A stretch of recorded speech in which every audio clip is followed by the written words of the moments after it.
Hey everyone, welcome back to another story while we build out this Minecraft world. Tonight we're diving into something that honestly still makes me shake my head. When someone uses your personal belongings in the most disgusting way possible, then has the nerve to flip the script and paint you as the villain. The audacity is breathtaking, truly. Before we dive in, I just want to take a moment to say thank you. Seriously, to everyone who's been showing up, commenting, and supporting the channel. It means the world to me. I see you, I appreciate you, and your support is what keeps this whole thing going. This one starts with a toothbrush and a dog, which sounds innocent enough, but it spirals into public humiliation, blocked friendships, and a reputation hanging by a thread. Stick around, because the receipts in this story are absolutely golden. Alright, let's get into it. I thought I had a pretty normal relationship, you know?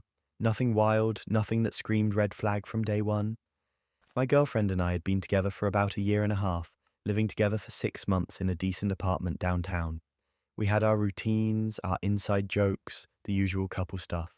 She had this golden retriever named Biscuit that she absolutely adored, which was fine by me. I'm a dog person too. Everything seemed fine, normal, boring even, in the best way possible, until I came home early one random Wednesday afternoon.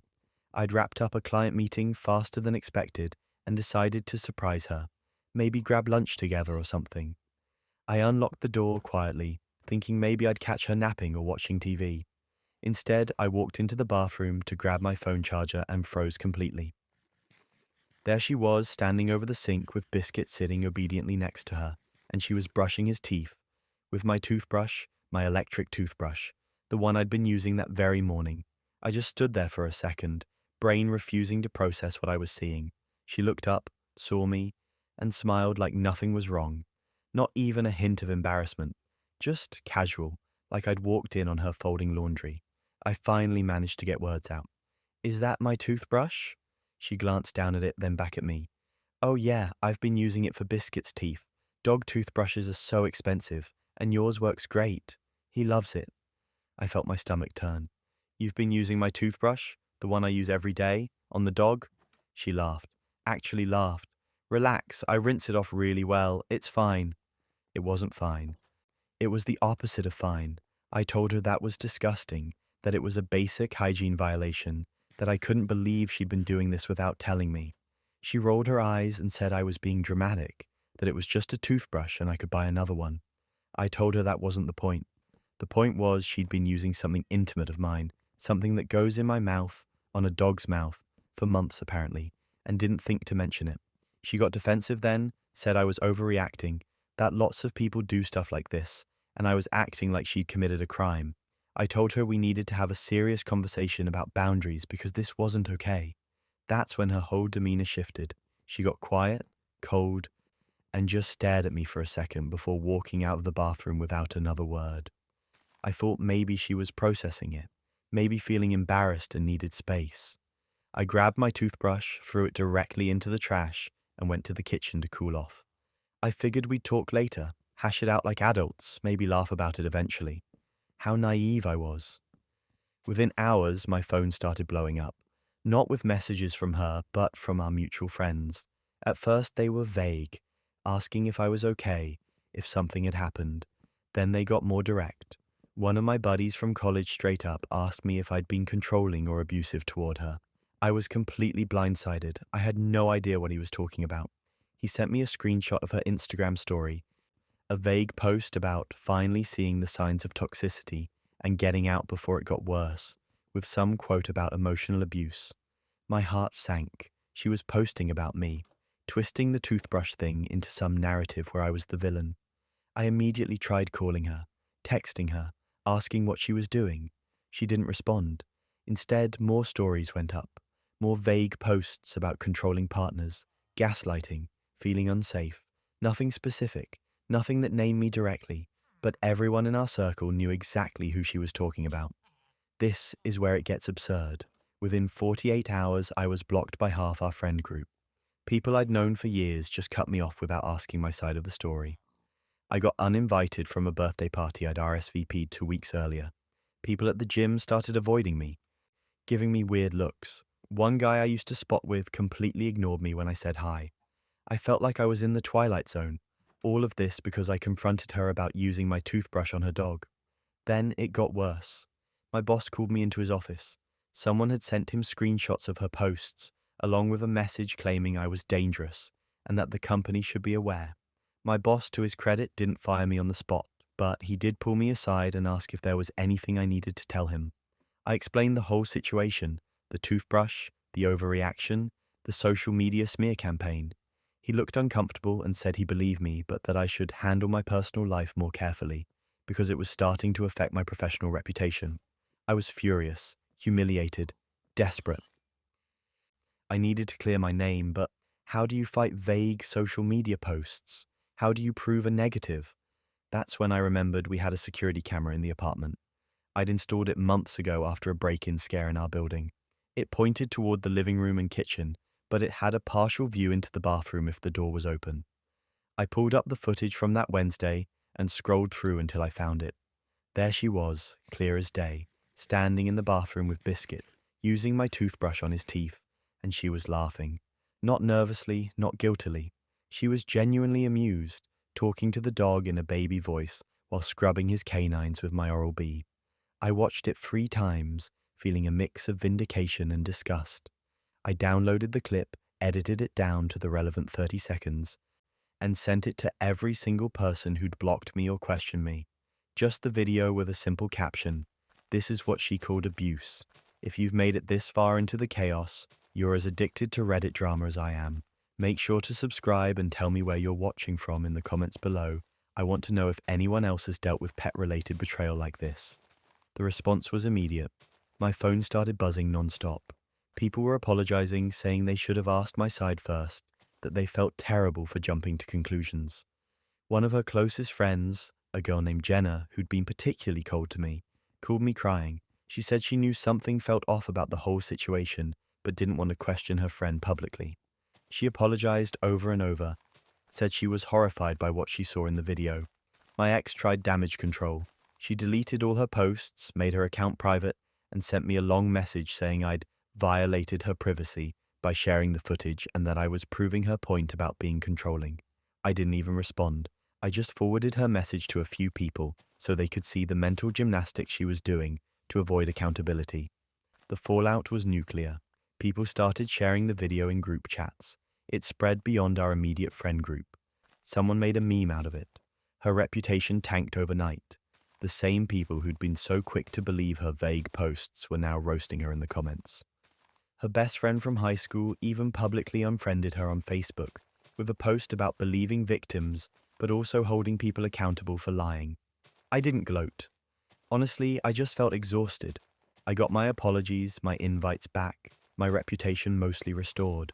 My boss even sent me a follow-up email saying the matter was closed. But the relationship? Obviously done. She moved out within a week, stayed with her parents for a bit, and from what I heard through the grapevine, eventually moved 2 states away to start over somewhere people didn't know about the toothbrush incident. Last I heard, she got a new dog and a new boyfriend. I hope for his sake she bought separate toothbrushes this time. As for me, I learned a valuable lesson about documenting things and not assuming people will believe the truth just because it's the truth. Sometimes you need receipts, and sometimes people will believe the loudest voice in the room until you show them video evidence of a golden retriever getting his teeth brushed with your Oral-B. The internet never forgets, and neither do I. I still can't look at an electric toothbrush without feeling a little betrayed. But that bathroom betrayal, it wasn't the weirdest thing I'd encounter living with someone else. My roommate Mark was always secretive about his gourmet cooking hobby, but I never questioned it until I started noticing weird stains in our bathroom sink and a persistent garlic smell that wouldn't go away. Like, not a faint hint of garlic. A full-on Italian restaurant at 3 in the afternoon kind of smell coming from a room that should smell like soap and toothpaste. At first, I thought maybe he was just bad at cleaning up after cooking in the kitchen. We shared a decent 2-bedroom apartment, and the kitchen was small but functional. Nothing fancy, but it had a working stove, counter space, normal cooking setup. I figured he was lazy about wiping down surfaces or something, but the bathroom smell kept getting worse, and the stains in the sink, they were getting more frequent. Oily residue, vegetable remnants, things that definitely didn't belong in a bathroom. I started keeping the bathroom cleaner stocked under my sink, Because I was scrubbing that thing every other day, trying to get rid of whatever Mark was doing in there. I asked him about it once, casually. Said the bathroom sink seemed dirty lately. Maybe we should clean more regularly. He just shrugged and said he'd take care of it. Didn't take care of it. The stains kept appearing. Then one night I came home at 2 in the morning from a late shift. I was exhausted, wanted to brush my teeth and pass out. I walked down the hallway toward the bathroom and heard this weird clanking sound. Metal on porcelain, the hiss of something cooking. I thought maybe Mark had left something running in the kitchen and the sound was carrying weird through the apartment. But the sound was definitely coming from the bathroom. I stood outside the door for a second, completely confused. The light was on, I could see it under the door, more clanking, the unmistakable sizzle of something being cooked in oil, and then Mark's voice, humming some tune like he was having the time of his life. I slowly opened the door, and I need you to understand, nothing could have prepared me for what I saw. Mark was standing at the bathroom sink in sweatpants and a t-shirt, holding a pan over a camping stove that was balanced precariously on the counter. He was sautéing vegetables in the bathroom. The toilet lid was down and covered with ingredients, cutting board balanced on top. Onions, peppers, mushrooms, garlic cloves, a bottle of olive oil. The whole setup looked like a cooking show, except it was happening in a space where we literally brushed our teeth every morning. I just stood there in the doorway, mouth open, trying to process what I was seeing. Mark looked up, saw me, and smiled like this was completely normal. Like I'd just walked in on him watching TV or folding laundry. I finally managed to ask what the hell he was doing, and his answer, I swear, his actual answer was that the kitchen was too mainstream, and he got better creative energy in the bathroom. Creative energy. In the bathroom. I told him this was insane, that we showered in here, that this was a health hazard, that I brushed my teeth at that sink. He waved me off, said he cleaned up after himself, that I was being dramatic. Said he'd been doing this for months and it hadn't been a problem. Months. He said months. That's when everything unraveled. I started thinking back to all the weird signs I'd ignored. The garlic smell, the stains, the times I'd found the bathroom locked for hours at a time. Mark's girlfriend coming over and them disappearing into the bathroom together for suspiciously long periods. I thought they were just being gross couple stuff, but now I was realizing they'd probably been having romantic bathroom cooked dinners. I asked him directly, asked if he'd been cooking for his girlfriend in our bathroom. He actually looked proud when he admitted it. Said she loved his cooking, that the intimate setting made the meals more special. He'd cooked her pasta in the bathroom sink, grilled vegetables on that camping stove while she sat on the edge of the bathtub, made some kind of risotto using water from the bathroom tap. The bathroom tap, the same tap I used to rinse my toothbrush. I felt physically ill. This wasn't just weird, it was a legitimate health code violation. He'd been preparing food in a room designed for human waste and personal hygiene. The same counter where he set his cutting board was right next to where our toilet was. The humidity from showers, the bacteria from the toilet, all of it just floating around while he cooked meals for himself and his girlfriend. I told him this had to stop immediately, that he needed to use the kitchen like a normal person. He got defensive, said I didn't understand his creative process, that cooking in conventional spaces stifled his culinary innovation, started going on about how professional chefs break boundaries and think outside the box. Breaking boundaries is one thing. Cooking next to a toilet is not culinary innovation, it's a biohazard. The next day, while Mark was at work, I documented everything. Took photos of the bathroom setup, the camping stove still sitting on the counter, the stains in the sink, the oil splatter on the bathroom mirror. Found a container of his cooking utensils stored under the bathroom sink next to the toilet cleaner. Took videos showing the toilet lid prep station setup. Got shots of everything. Then I posted it all to our apartment building's Facebook group. Didn't write some long rant. Just uploaded the photos and videos with a simple question. Is this normal? The response was nuclear. Comments started flooding in immediately. People were horrified, disgusted, asking if this was real or some kind of joke, tagging the landlord, tagging the building manager. Someone mentioned health code violations. Another person said they were never using the building's shared spaces again if this was happening in private apartments. Our landlord saw the post within an hour, called me directly, asked if this was actually happening in our unit. I confirmed everything, sent him additional photos I hadn't posted publicly. He was furious, said this was a lease violation, a safety issue, potentially a liability for the building. Mark got home that evening and immediately started yelling at me, said I'd violated his privacy, that I had no right to photograph his personal space and post it online. I pointed out that the bathroom was shared space, not his personal creative studio, that I had every right to document health hazards in my own apartment. He tried to claim he wasn't doing anything wrong, that this was just unconventional.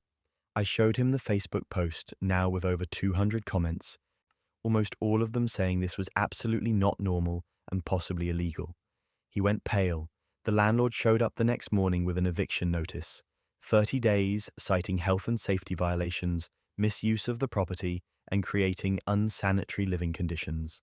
Mark tried to argue, said he'd stop cooking in the bathroom, that it was all a misunderstanding.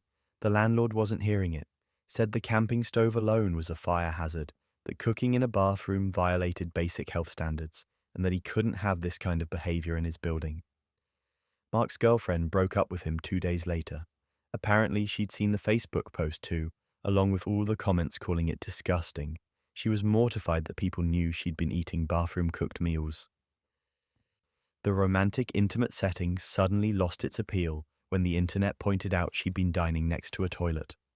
Mark moved out exactly 2 weeks later, couple days before his eviction deadline, barely spoke to me the entire time, packed his stuff, including that damn camping stove, and left. I deep cleaned that bathroom 3 times after he was gone, scrubbed every surface, replaced the shower curtain, got a new bath mat. Couldn't shake the feeling that the whole room was contaminated. The apartment building Facebook group turned the whole thing into a running joke. People started posting photos of their actual kitchens, with captions like cooking in a conventional space, feeling so mainstream. Someone made a meme about bathroom chefs. The landlord sent out a reminder to all tenants that cooking equipment should only be used in designated kitchen areas. I got a new roommate 3 weeks later. First thing I told them during the apartment tour, we cook in the kitchen, only the kitchen, never anywhere else. They looked at me like I was insane for needing to clarify that. I showed them the Facebook post. They understood immediately. Mark tried messaging me a couple months later, said I'd overreacted, that I'd ruined his living situation over something harmless. I didn't respond. There's nothing harmless about cooking food in a room designed for toilets and showers. Creative energy or not, some boundaries exist for actual legitimate health reasons. The bathroom still smells like cleaning products. I prefer it that way. Better than garlic and the knowledge that someone was sautéing vegetables 3 feet from where I brush my teeth every morning. Some people really will convince themselves that anything unconventional is automatically artistic, even when it's just objectively disgusting. Exposing a bathroom chef is wild, sure, but workplace chaos hits different, especially when the biggest biohazard isn't someone cooking in the wrong room, but someone cooking up fake credentials. When Jordan started at our marketing firm, it felt like the universe had sent us a gift. Everyone was obsessed with them from day one. Charismatic, polished, always had the perfect anecdote ready in meetings. They'd drop these casual references to their Ivy League MBA, talk about campaigns they'd led at a Fortune 500 company, the kind of stuff that made you think, okay, we just hired someone seriously impressive. Management was thrilled, the team was energized, even I was initially excited to have someone with that kind of background joining us. I'd been at the company for 4 years at that point, worked my way up from a junior account manager to leading our digital strategy team. It wasn't glamorous, but I was proud of what I'd built. I had solid relationships with clients, a track record of successful campaigns, and honestly, I felt pretty secure in my position. Jordan was hired as a senior strategist, technically a peer role, so I figured we'd collaborate. Maybe I'd learn a thing or two from someone with their supposed experience. The first weird moment came about 2 weeks in. We were in a planning meeting for a major retail client, and Jordan was talking about this campaign they'd supposedly run for a big box store. They were describing the strategy, the execution, the results, really selling it, but something felt off. I asked a pretty basic follow-up question about the media mix they'd used, and Jordan fumbled, like completely blanked.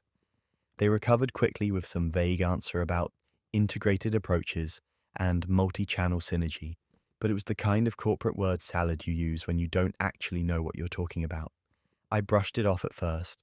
Maybe they were just nervous, or maybe I'd misheard the original story. But then it kept happening. They'd reference these huge campaigns, these impressive results, but whenever anyone asked for specifics, the details got fuzzy real fast. And here's the thing, in marketing, if you actually did the work, you remember the details. You remember the budget splits, the A/B test results, the client feedback. You don't forget that stuff. But that wasn't even the worst part. Jordan started positioning themselves as this visionary who was going to take the team to the next level, and management ate it up. They had this way of making everything sound revolutionary, even when they were basically just restating things we were already doing. But they said it with so much confidence, so much polish, that people believed them. Meanwhile, I started noticing my ideas showing up in Jordan's presentations. Not word for word, but close enough that it was obvious. It started small. I'd mention a concept in a casual conversation, and 2 days later, Jordan would present it in a meeting like it was their brilliant new insight. The first time it happened, I thought maybe it was coincidental. The second time, I brought it up to a coworker who told me I was probably reading too much into it. By the third time, I knew exactly what was happening. Jordan was mining conversations with me and other team members, repackaging our ideas and taking credit in front of management. The most blatant example was this campaign concept I'd been developing for weeks. I'd mentioned it to Jordan in passing, still working out the details, not ready to present it yet. Less than a week later, Jordan pitched the exact same concept in a leadership meeting I wasn't invited to. I only found out because my manager mentioned it to me afterwards, praising Jordan's innovative thinking. I was floored. I tried to explain that I'd been working on that idea, but my manager just gave me this sympathetic look, like I was trying to claim credit for someone else's work. That's when Jordan started really turning up the pressure. They'd subtly undermine me in meetings, question my recommendations in front of clients, position themselves as the more experienced, more strategic thinker. And it was all done with this smile, this friendly tone, so if you called it out, you'd look paranoid or petty. Classic passive-aggressive corporate warfare. I started feeling like I was losing my mind. Was I being paranoid? Was Jordan really that good and I was just threatened? But then my manager pulled me aside one day for what I thought would be a routine check-in. Instead, he started talking about succession planning, about how the team was evolving and how they were considering expanding Jordan's role. He didn't say it directly, but the implication was crystal clear. They were thinking about promoting Jordan into my position, or at least into a role that would make me redundant. That lit a fire under me like nothing else could. I went home that night and couldn't sleep. I kept replaying conversations, meetings, all the little moments that hadn't added up, and I realized I'd been so focused on defending myself that I hadn't actually questioned Jordan's story. Everyone had just taken their credentials at face value because they sounded impressive and carried themselves with authority. But what if none of it was real? I started with LinkedIn. Jordan's profile looked legit at first glance. Ivy League MBA, 5 years at a major Fortune 500 company in a senior marketing role, glowing endorsements from people I didn't recognize. But when I clicked on the university, something felt off. I went to the school's website and searched their MBA alumni directory. Jordan's name wasn't there. I searched graduation records, nothing. I even called the registrar's office pretending to be verifying credentials for a background check. They had no record of Jordan ever attending. My stomach dropped. If that was fake, what else was? I called the Fortune 500 company next, asked to be transferred to their HR department. I explained I was verifying employment history for a new hire. The HR rep was helpful, pulled up their records, and confirmed what I was starting to suspect. Jordan had never worked there, not in marketing, not in any department. They had no record of that name ever being employed by the company. The references on Jordan's resume were next. I called every single one. 2 numbers were disconnected. One went to a pizza place. The fourth was answered by someone who had no idea who Jordan was and definitely hadn't provided a professional reference. They were all fake, every single one. Then I dug into the MBA program Jordan claimed to have attended. Turns out it wasn't even an accredited institution. It was one of those diploma mill operations that you can find online, the kind that will sell you a degree for a few $100 and some vaguely educational coursework. The whole credential was worthless. I spent 3 days compiling everything. I printed out records from the university confirming Jordan hadn't attended, email confirmations from the Fortune 500 company's HR, notes from my calls to the fake references, screenshots of the Diploma Mill website. I put it all in a folder, organized, documented, irrefutable. Then I scheduled a meeting with HR and my boss. I told them I had some concerns about a new hire that needed to be addressed urgently. They probably thought I was going to complain about the credit stealing or the undermining. They had no idea what was coming. I walked into that conference room with my folder and my laptop. My boss looked annoyed, like I was wasting his time. The HR director looked professionally neutral. I didn't waste time with small talk. I opened the folder and started laying out the evidence. Jordan's MBA was fake. Their work history was fabricated. Their references were disconnected phone numbers and people who'd never heard of them. Everything on their resume was a lie. The room went completely silent. My boss's face went from annoyed to shocked to furious in about 30 seconds. The HR director started taking notes, asking me to repeat certain details, verifying my sources. I showed them everything: the emails, the phone logs, the university records. It was airtight. They called Jordan into the office that afternoon. I wasn't in the room for that conversation, but I heard later that Jordan tried to bluff their way through it at first, then got defensive, then finally just went silent when confronted with the documented evidence. There was no explanation that could make this okay. They'd lied about everything, faked their entire professional background, and somehow gotten hired based on pure confidence and charisma. Jordan was fired immediately. Security escorted them out that same day. I watched from my desk as they walked past with a box of their personal items, face bright red, refusing to make eye contact with anyone. It should have felt satisfying, but honestly, it just felt surreal. This person had almost destroyed my career, almost taken my job, and it turned out they'd never been qualified for any of it in the first place. Here's the kicker though. HR did a deeper investigation after Jordan left, reached out to some professional networks, and discovered this wasn't the first time. Jordan had pulled this exact same scam at 3 other companies. Same fake credentials, same charismatic pitch, same strategy of undermining existing employees to take their positions. They'd been fired from all 3 once the truth came out, then just moved to a new city and did it again. We were company number 4. My manager apologized profusely, said he should have done more thorough background checks, should have verified credentials instead of taking someone at their word. He seemed genuinely shaken by how close they'd come to promoting someone who was essentially a con artist. 2 weeks later, I got called into his office again, and this time it was good news. I was getting a raise and an expanded role, recognition for the work I'd actually been doing, while Jordan was taking credit. The whole experience taught me something important: trust, but verify. People can be incredibly convincing, especially when they're lying. Confidence isn't the same as competence, and a good story isn't the same as a real track record. If something feels off, it probably is.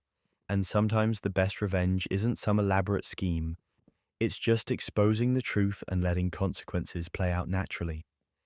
I still think about Jordan sometimes, wonder if they're out there running the same scam at company number 5. But that's not my problem anymore.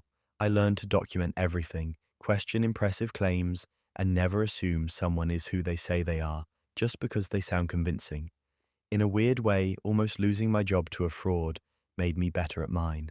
Fake credentials are one thing, but what about when someone fakes an entire relationship status? My girlfriend Emma and I had been together for about 2 years when things started getting weird. Out of nowhere, she became obsessed with the idea that I was cheating on her. It started small at first. She'd ask who I was texting when my phone buzzed. She'd make little comments about female coworkers I mentioned in passing. I brushed it off initially, figured maybe she was just having an insecure moment. We all get those sometimes, right? But then it escalated. She started going through my phone while I was asleep. I'd wake up and catch her scrolling through my messages, my social media DMs, even my email. When I asked what she was doing, she'd say she was just checking the time or looking something up, but we both knew that was garbage. I asked her directly if she thought I was cheating, and she said she just wanted to make sure I was being honest with her. The irony of that statement would hit me later like a freight train. The interrogations about my coworkers got more intense. Any time I mentioned a woman's name from work, Emma would drill me with questions. What does she look like? How often do you talk to her? Why did you need to have lunch with the marketing team when she was there? It was exhausting. I work in an office with other human beings. Sometimes those human beings are women. That's just how jobs work. Then she started showing up unannounced at my office. The first time she said she was in the neighborhood and wanted to surprise me with coffee. Sweet gesture, right? Except she wasn't in the neighborhood. She lived 40 minutes away, and my office is in the opposite direction of anywhere she'd normally be. The second time, she didn't even have an excuse. Just walked in, looked around like she was scanning for evidence of something, then left after 10 awkward minutes of small talk with my genuinely confused coworkers. I was baffled. I'd never given her a single reason not to trust me. I didn't have secret conversations. I wasn't sneaking around. I came home every night, spent weekends with her, included her in my life completely. But no matter what I did, the accusations kept coming. It got to the point where I dreaded even mentioning my day at work because I knew it would turn into an interrogation. I suggested couples therapy. I genuinely thought maybe there was something deeper going on, some past trauma or trust issue we could work through with a professional. She shut that down immediately, said therapy was for people with real problems and that if I just stopped being shady, we'd be fine. Shady. Me. The guy who texted her throughout the day, told her where I was going, introduced her to my friends and family, and had given her zero actual evidence of anything questionable. Then came the breaking point. She gave me an ultimatum one night over dinner, told me I needed to stop being secretive, stop making her feel crazy, stop doing whatever I was doing that made her not trust me, or we were done. She said it so calmly, like she was reading from a script, like she'd rehearsed it. Something in my gut told me this wasn't about me at all. The constant accusations, the paranoia, the projection. It felt like she was deflecting, like she was accusing me of things to justify something she was doing. I hated that I even had that thought. I'm not usually a suspicious person, but the whole situation felt so wrong, so I did something I'm not proud of. That night, while she was in the shower, I grabbed her iPad from the nightstand. She'd left it unlocked, open to her messages. I told myself I'd just glance, just confirm that I was being paranoid, and then never do it again. What I found destroyed me. Months of messages with her ex-boyfriend. Messages that went back almost to the beginning of our relationship. They weren't just friendly catch-up conversations either. They were talking about their future together, about how much they missed each other, about how she made a mistake breaking up with him, about how she was just waiting for the right time to leave me and go back to him. I scrolled through, my hands shaking, my stomach turning. There were conversations about meetups, about how excited she was to see him, about how guilty she felt lying to me, but that it would all be worth it soon. Then I found the message that broke me. She told him in explicit terms that I was the backup plan, that she was staying with me until she was sure he was serious about trying again, that I was safe and stable, but he was the one she actually loved. They'd met up twice. Both times she told me she was staying at her sister's place to help with her kids. I'd even offered to come help too, and she said no, her sister needed sister time. I believed her completely because why wouldn't I? I had no reason to think she was lying. But that wasn't even the worst part. In the messages, she coached him on what to say to win her back. She told him to be patient, that she'd end things with me once she felt secure that he wasn't going to flake again. And in return, he sent her paragraphs about how much he regretted losing her, how he was ready to commit, how they were meant to be together. I sat there on the edge of the bed, her iPad in my hands, listening to the shower running in the bathroom, and everything clicked into place. The accusations, the paranoia, the constant suspicion. She was projecting her own guilt onto me, accusing me of exactly what she was doing, so that if I ever found out, she could flip it and say I violated her privacy or didn't trust her. I screenshot everything, sent it all to myself. Then I put the iPad back exactly where I found it and waited. When she came out of the bathroom, wrapped in a towel, drying her hair, I looked at her and said we need to talk. She immediately got defensive, asked what I did wrong now, what I was hiding. The audacity was genuinely breathtaking. I stayed calm, told her I knew about him, knew about the messages, knew about the meetups, knew about the backup plan comment.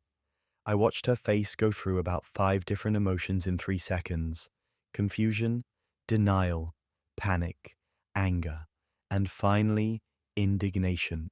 She tried to flip it, said I invaded her privacy, said I had no right to go through her things, said I was proving exactly why she couldn't trust me.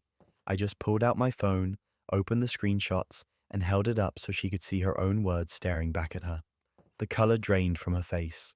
She went completely pale, started stammering, trying to explain, saying it wasn't what it looked like, that those messages were old, that she was just venting to an ex and didn't mean any of it.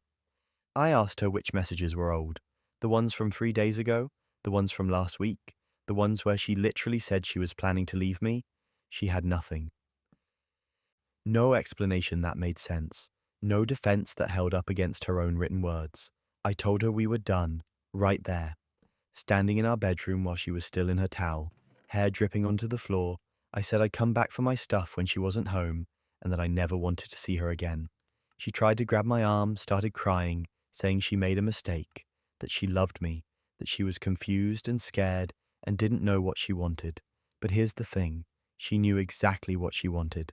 She wanted to keep me around as a safety net, while she figured out if her ex was worth the risk, and I was done being anyone's backup plan. I walked out that night, stayed with a friend, came back 2 days later when I knew she'd be at work and packed all my stuff, left my key on the counter and never looked back. She tried texting me for weeks, long paragraphs about how sorry she was, how she messed up, how therapy could fix this. I blocked her number. She tried reaching out through mutual friends. I told them what happened, showed them the screenshots when they didn't believe me. They stopped carrying messages for her pretty quickly after that. The worst part? She tried to control the narrative, told people I went through her private messages without permission, and broke up with her over a misunderstanding. Tried to paint herself as the victim of a paranoid, controlling boyfriend. But the truth has a way of coming out, especially when multiple people have seen the actual evidence. Last I heard, she did end up getting back together with her ex. I hope it works out for them. I genuinely do. Because the alternative is that she wasted 2 years of my life and destroyed my ability to trust people for absolutely nothing. Projection really is something else. She spent months accusing me of the exact thing she was doing, so convinced that I must be hiding something because she was. It's like she couldn't fathom that someone could just be loyal and honest because she wasn't capable of it herself. I'm in a better place now, dating someone new who doesn't go through my phone or show up at my office unannounced. Someone who trusts me because I've given her reason to. It's wild how easy relationships are when both people are actually committed to the same future. But man, those months with Emma taught me a valuable lesson. When someone is constantly accusing you of something you're not doing, maybe start looking at what they're hiding, because 9 times out of 10, they're telling on themselves. But sometimes the betrayal doesn't come from a partner. It comes from the people who raised you. For as long as I can remember, my mum had this way of making me feel like I couldn't trust my own brain. Any time I'd bring up certain childhood memories, she'd get this look on her face, this mix of pity and amusement, and tell me I had an overactive imagination, that I was a creative kid, always making up stories, always living in fantasy worlds. And for years I believed her. I mean, why wouldn't I? She's my mum. She was there. I was just a kid with a fuzzy memory. But there was this one memory that never went away, never got fuzzy, never felt like a dream or a story I'd made up. When I was about 5 years old, I had a little sister. Her name was Sophie. She had blonde hair that my mum would put up in these perfect pigtails every morning. She wore this yellow sundress all the time, the kind with the little white flowers on it, and she was always in my room. We'd play with my toys, build block towers, color together on the floor. I remember her laugh. I remember holding her hand. I brought it up to my mum when I was maybe 7 or 8, asking whatever happened to Sophie. My mum laughed, that same patronizing laugh, and told me Sophie was imaginary, that I'd had an imaginary friend for a while when I was little, which was totally normal, but Sophie wasn't real. I insisted she was real. I remembered her so clearly. My mum just patted my head and said I had such a vivid imagination, and maybe I should write stories when I grew up. So I let it go. Kind of. I mean, what else was I supposed to do? Every time I brought her up, I got the same response. Overactive imagination, vivid dreams, confused memories, maybe mixing up a cousin I'd played with once. After a while, I started questioning myself. Maybe I really had made her up. Maybe my brain had invented this whole elaborate story, for some psychological reason I didn't understand. Kids do that, right? But the memory never faded. Most childhood memories get blurry around the edges. Details slip away, but Sophie stayed crystal clear in my head. The sound of her voice, the way she'd scrunch up her nose when she concentrated on coloring, the feel of her tiny hand in mine. It didn't feel like imagination. It felt like remembering something that actually happened. I didn't bring it up much after childhood. Learned it was a dead-end conversation. My mom would just do her whole routine about my creative mind and change the subject. But it nagged at me. This persistent feeling that something wasn't right. Then, when I was 28, we had this big family dinner at my aunt's house. Extended family, cousins I hadn't seen in years, the whole deal. Everyone's drinking wine, sharing old stories, laughing about embarrassing childhood moments. And I don't even know why I said it. Maybe it was the wine. Maybe it was being around family I didn't see often. But someone was talking about sibling memories, and I just casually mentioned how I wished I could remember more about Sophie. The table went quiet, like dead silent. Everyone stopped mid-conversation and looked at me. Then they looked at my mum. Her face went completely white, not pale. White, like every drop of blood had just drained out. And then she snapped at me. Not laughed it off, not gently corrected me. She snapped, told me to stop bringing up nonsense. Her voice was sharp, angry in a way I'd never heard before when I mentioned Sophie. She said we weren't going to discuss my imaginary friends at a family dinner, and I needed to drop it immediately. That reaction told me everything I needed to know. Everyone at that table looked uncomfortable. My aunt looked like she wanted to say something but didn't. My uncle stared at his plate. A cousin I barely knew excused herself to the bathroom. The energy in the room had completely shifted, and it was because I'd said one name, Sophie. I didn't push it that night, but I knew. The way my mom reacted, the way the whole family suddenly couldn't make eye contact, the thick tension that settled over the table. Sophie wasn't imaginary. She was real, and everyone knew it except me. I started digging the next week. My mum lived 3 hours away, so I couldn't just casually search her house. But I knew she kept old family stuff in storage, a unit she'd been renting for years. She'd given me a key ages ago in case of emergency, told me if anything ever happened to her, important documents were in there. I drove out on a Saturday, told myself I was probably crazy, that I was about to break into a storage unit to chase down a childhood memory that might actually be imaginary. But I had to know. That reaction at dinner, that wasn't the response of a mother humoring her kid's imaginary friend story. That was the response of someone protecting a secret. The storage unit was packed with boxes. Decades of accumulated family history. I started going through them methodically, not even sure what I was looking for. Old photo albums, tax documents, furniture covered in sheets, my parents' wedding album, my baby book. Then I found a box shoved in the back corner, underneath a stack of old blankets. It was taped shut, labeled in my mum's handwriting with just a date. The year I turned 6. I opened it.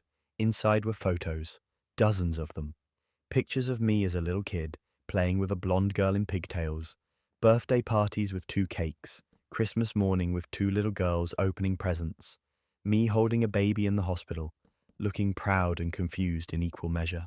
And on the back of one photo, written in my mum's handwriting, my girls.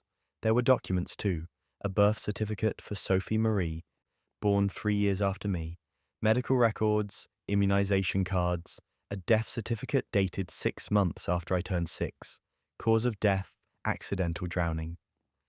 I sat on the concrete floor of that storage unit and cried, not just because Sophie was real, which was overwhelming enough, but because my mom had erased her, had let me spend my entire life thinking I was crazy, that I'd made up a whole human being, when really I was just remembering my little sister who died.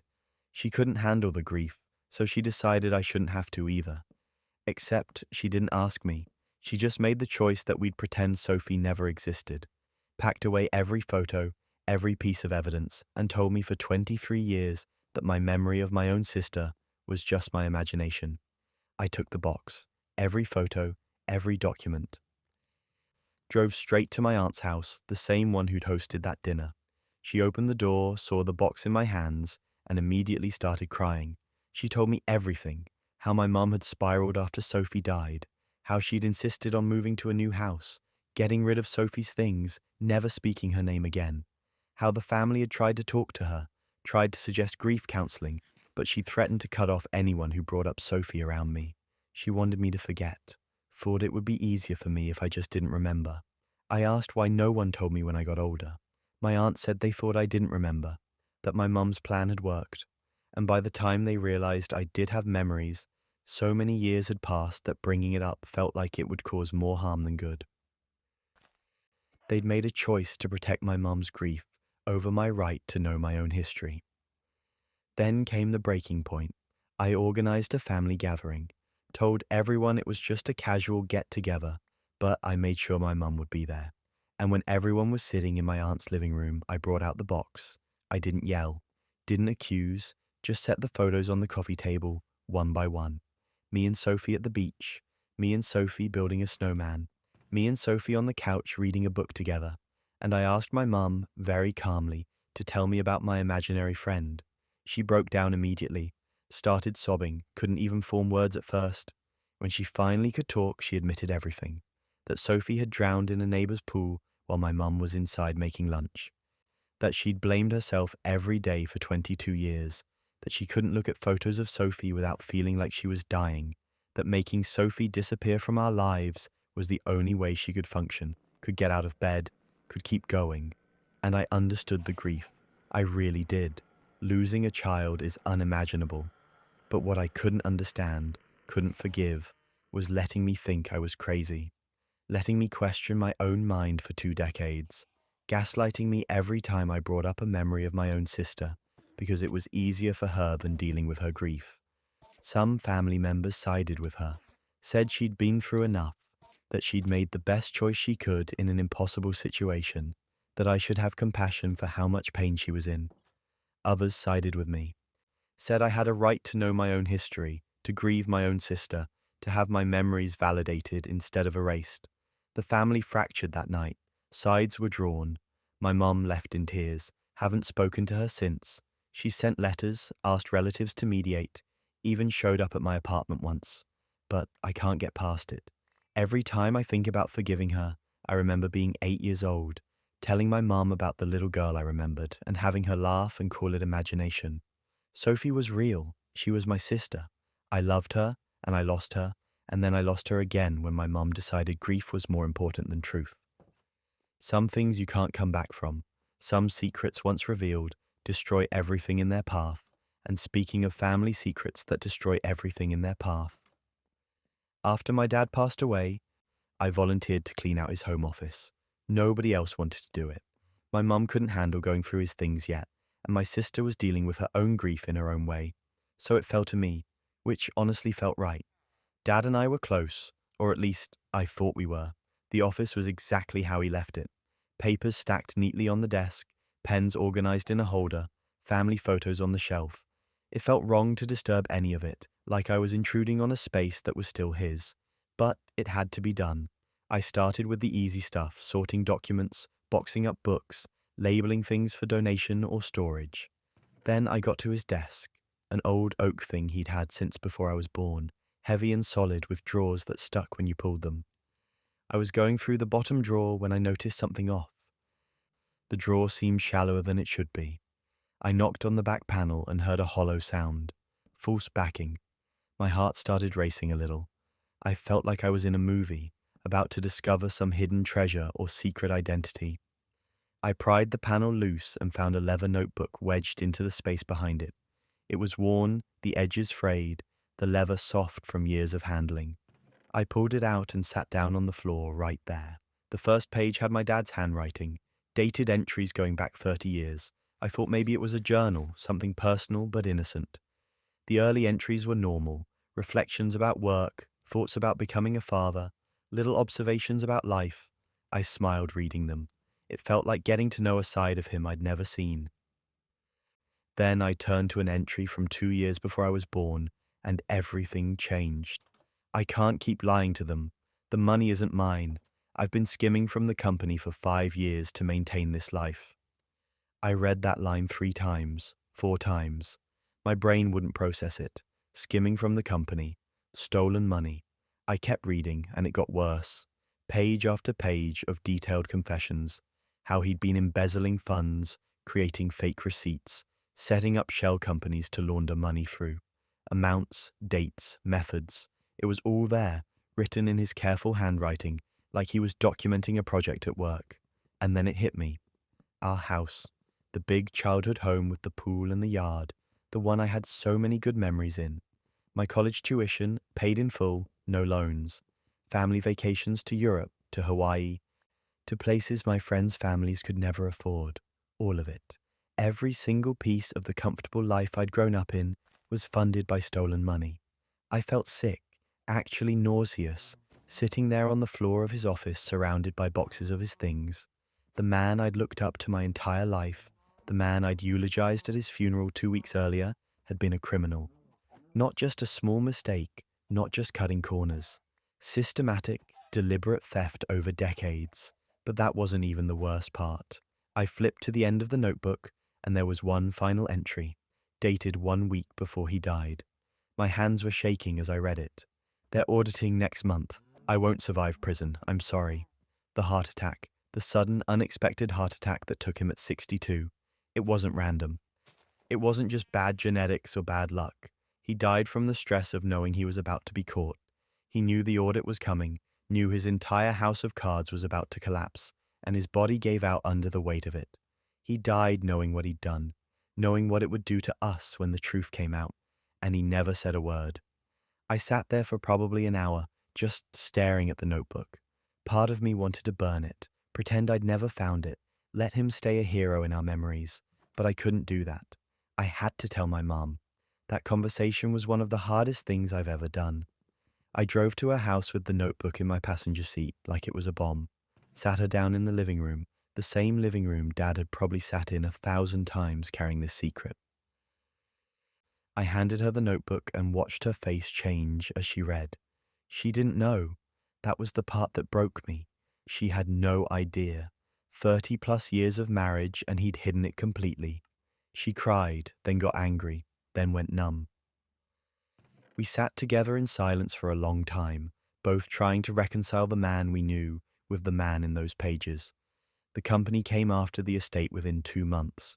Turns out that audit did happen, right on schedule. They found everything.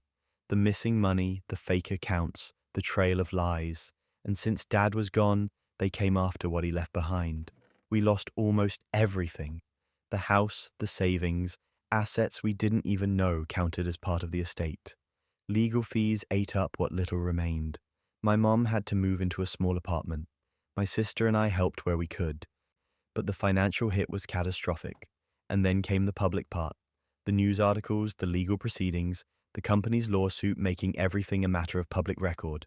Our family name, the one I'd been proud of my entire life, became synonymous with fraud and embezzlement. People we'd known for years stopped calling. Friends disappeared. I had co-workers Google my last name and find the articles. The legal battles dragged on for 2 years. Depositions, hearings, settlements. My mom had to testify that she didn't know, had to prove she wasn't complicit. The humiliation of it, having to convince strangers that your husband had hidden this massive secret from you for decades. I learned things about my dad during those legal proceedings that I wish I could unlearn. The extent of the theft, the people whose retirement funds he'd stolen from, the small businesses he'd hurt. He wasn't just stealing from some faceless corporation. He was stealing from real people. People with families, people like us. And I'll never get answers. That's the part that haunts me the most. I can't ask him why he started, why he kept going, why he never stopped, whether he felt guilty, whether he ever almost confessed, whether he thought about what this would do to us. The notebook gave me facts, but it didn't give me understanding. My relationship with my mum changed. We're close in a different way now, bonded by shared trauma and shared loss. But there's this unspoken acknowledgement between us that we never really knew him. The man we loved was, in some fundamental way, a stranger. I still have the notebook.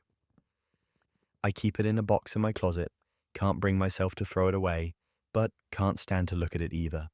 Sometimes I think about my own future kids, whether I'll ever tell them about their grandfather, what version of him they'll know. The hero I grew up with died twice, once from a heart attack and once when I opened that notebook, And I'm still not sure which loss hurts more. I've thought a lot about secrets since then, about the weight people carry, the lies they tell themselves to justify their choices. Dad probably started with good intentions, or at least that's what I tell myself on generous days. Maybe he just wanted to provide for his family. But somewhere along the way, the lie became the life, and there was no way out. The company eventually settled. We paid back what we could, which was a fraction of what he took. They knew they'd never get it all back, not from an estate that was already picked clean. My mum works now, something she hasn't done in 25 years. She's rebuilding slowly, with a dignity I'm not sure I could manage in her position. As for me, I'm still processing it, still figuring out how to hold both versions of my dad in my head at the same time. The father who taught me to ride a bike, and the criminal who funded that bike with stolen money. The man who came to every school event, and the man who was planning his exit strategy instead of his retirement. They say everyone has secrets. I just wish his had stayed buried. But while some secrets are taken to the grave, others explode when you least expect them. Christmas 2023, my siblings and I thought we were being fun and modern, doing one of those Ancestry DNA kits together. You know the ones. Spit in a tube, mail it off, find out you're 12% Scandinavian or whatever. We figured we'd discover some interesting heritage, maybe connect with a distant cousin in Ireland, have a laugh about it over drinks. My sister Emma thought it would make a great holiday bonding activity. Jake, my brother, was skeptical, but went along with it because that's just how Jake is. Easygoing, go with the flow.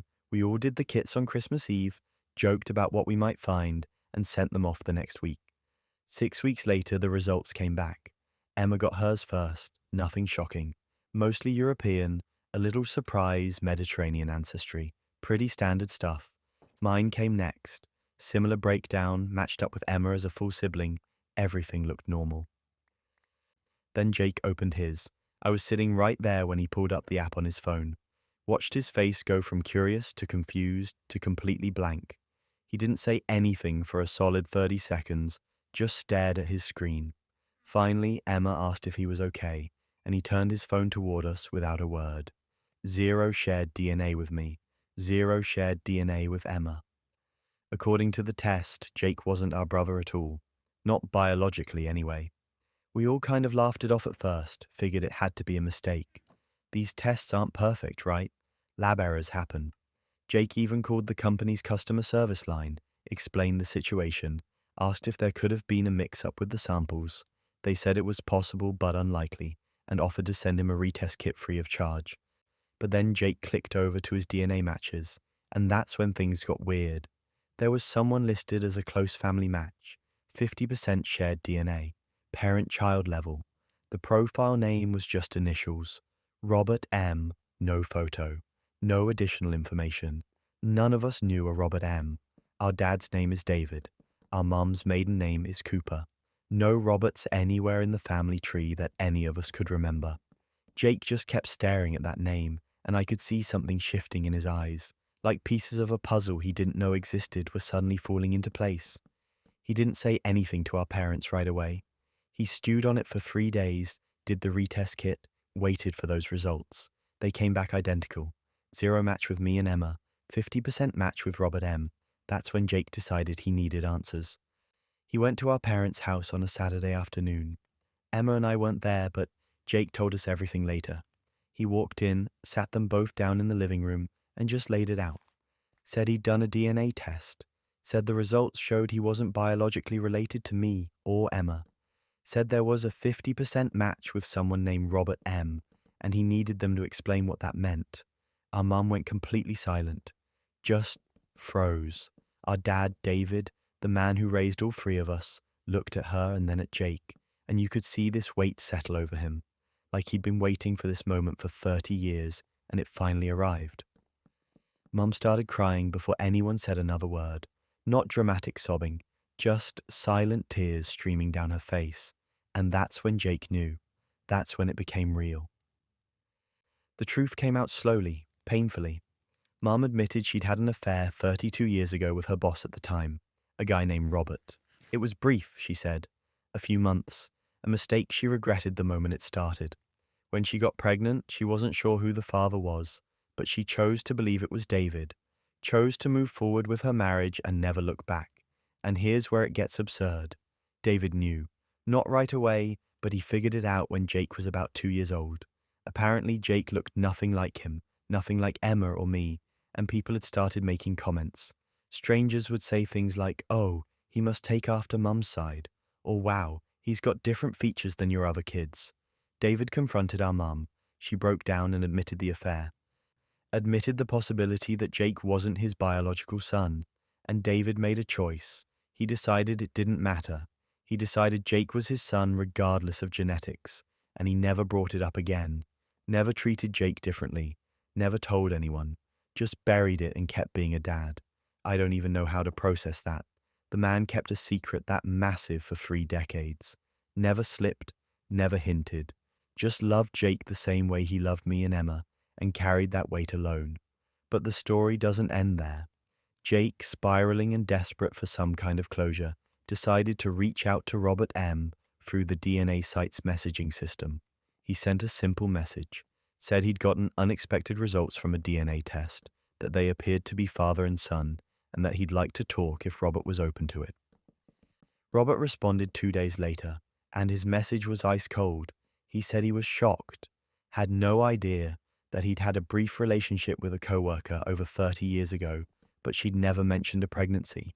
He said he was married now, had been for 28 years, had 3 kids of his own, and that this revelation was incredibly difficult for him to process. Then he said, and I'm paraphrasing here because Jake showed us the message, that he wasn't in a position to pursue a relationship and would appreciate privacy during this time.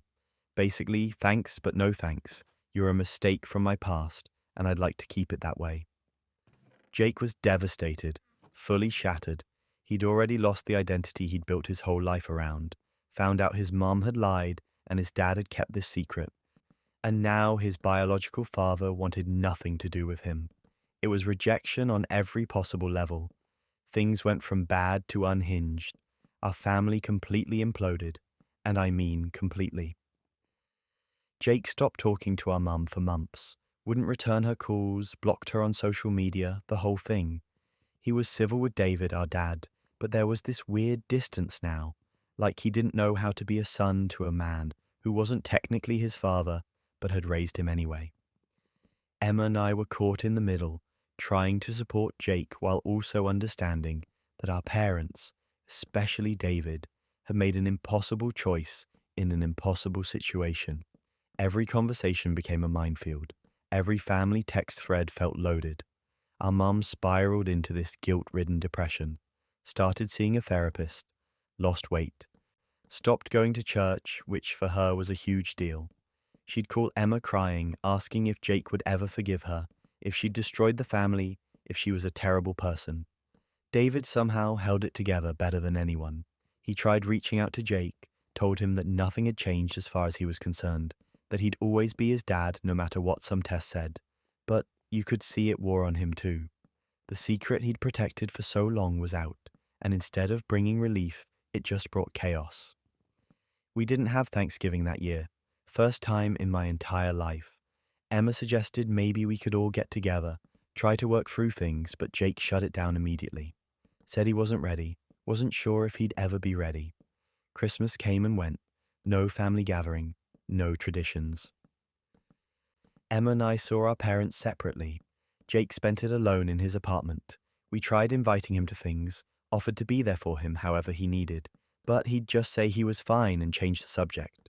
It's been almost 2 years now, and we still haven't had a normal family holiday. Jake's in therapy, which is good. He's talking to our mum again, short conversations, slowly rebuilding. But it's not the same. It'll never be the same. Robert never reached out again. Jake checked a few times, hoped maybe the guy would change his mind, but nothing. As far as we know, Robert never told his wife or his other kids, just swept it under the rug and moved on with his life. And that's the thing that gets me. One DNA test, one spit in a tube moment that we thought would be fun holiday entertainment. And it unraveled 32 years of carefully maintained lies, destroyed the family dynamic we'd built our entire lives around, and exposed truths that maybe should have stayed buried. I don't know if I regret doing the test, Part of me thinks Jake deserved to know the truth, but another part of me wonders if ignorance really was bliss, if some secrets are kept for a reason. David's still Jake's dad. That hasn't changed in any way that matters, but the simplicity of it, the ease of just being a family without footnotes and asterisks and buried trauma, that's gone. We're all just navigating this new reality where everyone knows everything and nobody knows what to do with the information. I haven't touched an ancestry kit since. Don't think I ever will again. Family betrayal is one thing, but what about when the person you trust most weaponizes your love? My boyfriend Alex and I had been together for 4 years when everything fell apart in the span of about 30 seconds. 4 years of building a life together, talking about marriage, scrolling through real estate, listings on weekends, planning a future that felt solid and real. We weren't perfect, but we were good. Or at least I thought we were. It was a random Tuesday morning. Nothing special about the day. Alex was in the shower getting ready for work, and I was still in bed scrolling through my phone, half awake. His phone buzzed on the nightstand next to me. Normally, I wouldn't even glance at it. I'm not the kind of person who checks their partner's messages or goes through their stuff. I trusted him completely. But the message preview lit up the screen right in front of me, and I saw it before I could even think about looking away. Can't wait to see you tonight, baby. Wear the cologne I like. I read it twice, then a third time. My brain was trying to make it make sense, trying to find some explanation that wasn't the obvious one. But I couldn't, because I wasn't seeing Alex that night. He'd told me the day before that he had a work dinner with some clients, that he'd probably be home late, that I shouldn't wait up. I sat there frozen, listening to the shower running in the bathroom, staring at that message on his screen. My heart was pounding so hard I could feel it in my throat. Every instinct told me to look, to open his phone, to find out what was happening, but another part of me didn't want to know. Didn't want to confirm what that sinking feeling in my stomach was already screaming at me. I knew his passcode. He'd given it to me years ago, the same way I'd given him mine. We had nothing to hide from each other, or so I thought. I unlocked his phone, and here's where it gets absurd. There was an entire separate relationship happening right under my nose. An entire other person who thought she was his girlfriend. Messages going back 8 months. 8 months of good morning texts and good night calls, and inside jokes and photos I'd never seen. Her name was Madison. She was blonde, pretty, worked in marketing at a company across town. They'd met at some networking event he'd mentioned to me in passing months ago. I scrolled through the messages, my hands shaking so badly I could barely hold the phone. There were conversations about their future together, about weekend trips he'd told me were work conferences, about dinners and dates and moments that should have been ours, and in those messages, he called her his girlfriend, his actual girlfriend. But that wasn't even the worst part. In a conversation from a few weeks earlier, Madison had asked him about his living situation, asked if he lived alone, and Alex, my Alex, the man I'd been planning to marry, told her that he had a roommate situation he was handling. A roommate situation. That's what I was to him in this other version of his life. Not his girlfriend of 4 years, not his partner. A logistical problem he was working on resolving. I felt like I'd been punched in the chest, like all the air had been sucked out of the room.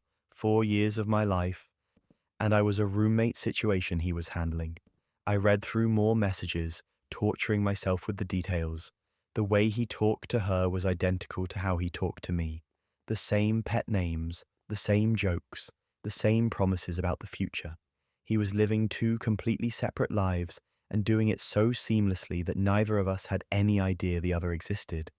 There were photos too, pictures of them together at restaurants I recognized, places he'd told me he was going for work events, weekend getaway photos from trips he'd said were conferences. He'd even taken her to this little bed and breakfast upstate that he'd once told me about, said we should go there sometime. Apparently he'd already been, just not with me. The shower turned off, I heard him moving around in the bathroom, humming to himself like this was just another normal morning, like he wasn't actively destroying 2 people's lives with his lies. I didn't confront him, not right away. Some part of me knew that if I said something in that moment, while I was shaking with rage and hurt and betrayal, I'd either break down completely or say something I'd regret. So instead, I started taking screenshots, every message, every photo, Every conversation where he called her his girlfriend or talked about me like I was a problem to be solved, I saved all of it. Then I got out of bed, walked calmly to my laptop, and created a Google Drive folder. Uploaded every single screenshot, organized them chronologically so the full timeline was crystal clear. Then I wrote a simple message and shared the folder with two people, Alex's mum and Madison. The message just said, "Thought you both should know who you're really dealing with." I sent it. Then I opened my closet and started packing. Alex came out of the bathroom about 10 minutes later, towel around his waist, and stopped when he saw me shoving clothes into a suitcase. He asked what I was doing, why I was packing, if something was wrong. His voice was so casual, so unconcerned, like there was no possible way I could know. I didn't answer him, just kept packing, grabbed my toiletries from the bathroom, my laptop, the few personal items scattered around the apartment. He kept asking questions, his tone shifting from confused to concerned to slightly annoyed. I ignored all of it. When I had everything I needed, I looked at him directly for the first time since he'd gotten out of the shower, told him to check his messages, told him he might want to call his mum. Then I grabbed my suitcase and walked out. I stayed with a friend that night, turned my phone on silent because I knew what was coming, and sure enough, within an hour, my phone was blowing up. Calls from Alex, texts, voicemails that started apologetic and quickly turned angry, accusing me of invading his privacy, of ruining his life, of being vindictive and cruel. I didn't respond to any of it, but I did get messages from other people. Madison sent me a message through Instagram.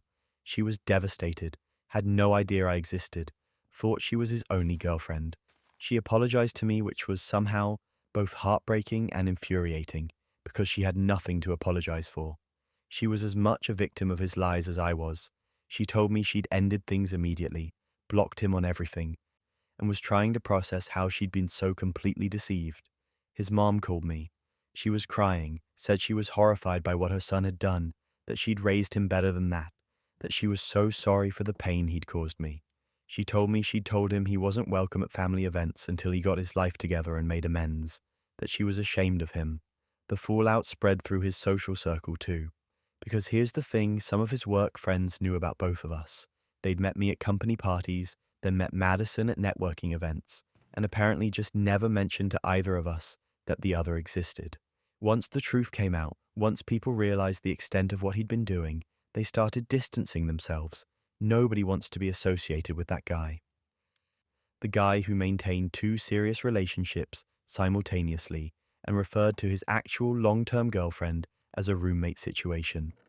Things went from bad to unhinged when Alex showed up at my friend's apartment a few days later, banging on the door, demanding to talk to me, saying we could work through this if I'd just listen. My friend threatened to call the police and he finally left. But he kept trying. Emails, messages from new numbers when I blocked the old ones, even sent flowers to my work with a note about how sorry he was and how much he loved me. The love confession felt especially hollow, considering I'd read months of him saying the exact same things to someone else. I never responded. Not once. Because what was there to say? There's no explanation that makes living a double life for 8 months okay. There's no apology that erases being called a roommate situation in messages to another woman. There's no coming back from that level of betrayal. Madison and I actually ended up talking on the phone a few weeks later. It was surreal, bonding with the woman who'd unknowingly been the other girlfriend. But we both needed closure, needed to compare notes and fill in the gaps of the timeline. She told me about things he'd said about his living situation, how he'd explained away the few times she'd asked to come to his place. I told her about the work dinners and conferences that were actually dates with her. We pieced together his entire system of lies, and it was honestly impressive in the most disgusting way possible. The amount of effort it must have taken to keep everything straight, to remember which version of his life he was living in at any given moment. Last I heard through mutual acquaintances, Alex is single and miserable. Madison wants nothing to do with him. His mum still isn't speaking to him. His work friends treat him like a pariah. He tried dating around, but apparently his reputation preceded him. Turns out when you publicly implode 2 relationships simultaneously through your own dishonesty, people tend to remember that. I'm doing better now. It took time. Therapy helped. Learning to trust again was hard, but I'm glad I found out when I did. before we actually got married, before we bought a house together, before I wasted any more years on someone who saw me as a problem to be managed rather than a partner to cherish. And that message that started it all: can't wait to see you tonight, baby. Wear the cologne I like. I think about it sometimes, how one text message, one moment of carelessness on his part, unraveled 8 months of lies.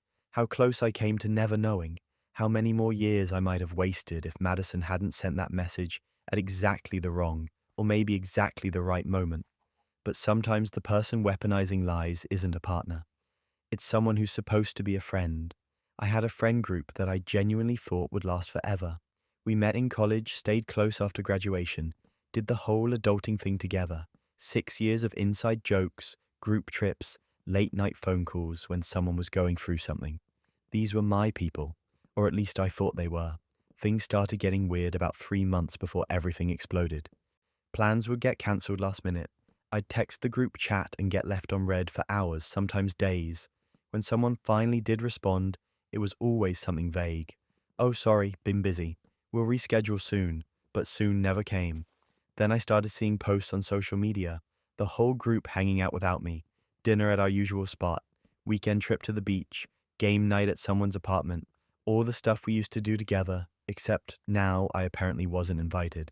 And when I'd comment something like "looks fun, wish I could have made it," they'd either ignore it or give me some excuse about how it was last minute, and they didn't want to bother me. I knew something was off, but I couldn't figure out what I'd done wrong. Had I said something, forgotten someone's birthday? I went through every recent interaction in my head, trying to pinpoint the moment things shifted. Nothing stood out. One day we were fine, and the next I was apparently persona non grata. I finally worked up the courage to ask directly. Sent a message to the group chat saying, "Hey, I feel like I'm being left out lately. Did I do something to upset anyone? Can we talk about it?" The response was brutal in how dismissive it was. Sarah, who I'd considered my closest friend in the group, said I was creating drama where there wasn't any, that I was being paranoid and reading too much into things. Mike said I needed to chill out and stop making everything about me. Emma said maybe I was the one being distant and they were just giving me space. They gaslit me so effectively that I actually started believing them. Maybe I was being paranoid. Maybe I was creating problems that didn't exist. Maybe I needed to back off and let things normalize on their own. So I did. I stopped reaching out as much, stopped trying to make plans, figured if they wanted to hang out, they'd invite me. They didn't. 2 months of this, 2 months of feeling like I was losing my mind, questioning every friendship I thought I had, wondering what was wrong with me that my closest friends suddenly wanted nothing to do with me. Then came the night that changed everything. There was a party, someone from our extended college network. I wasn't planning to go, but a co-worker convinced me I needed to get out of my apartment and stop moping. So I went. The whole friend group was there.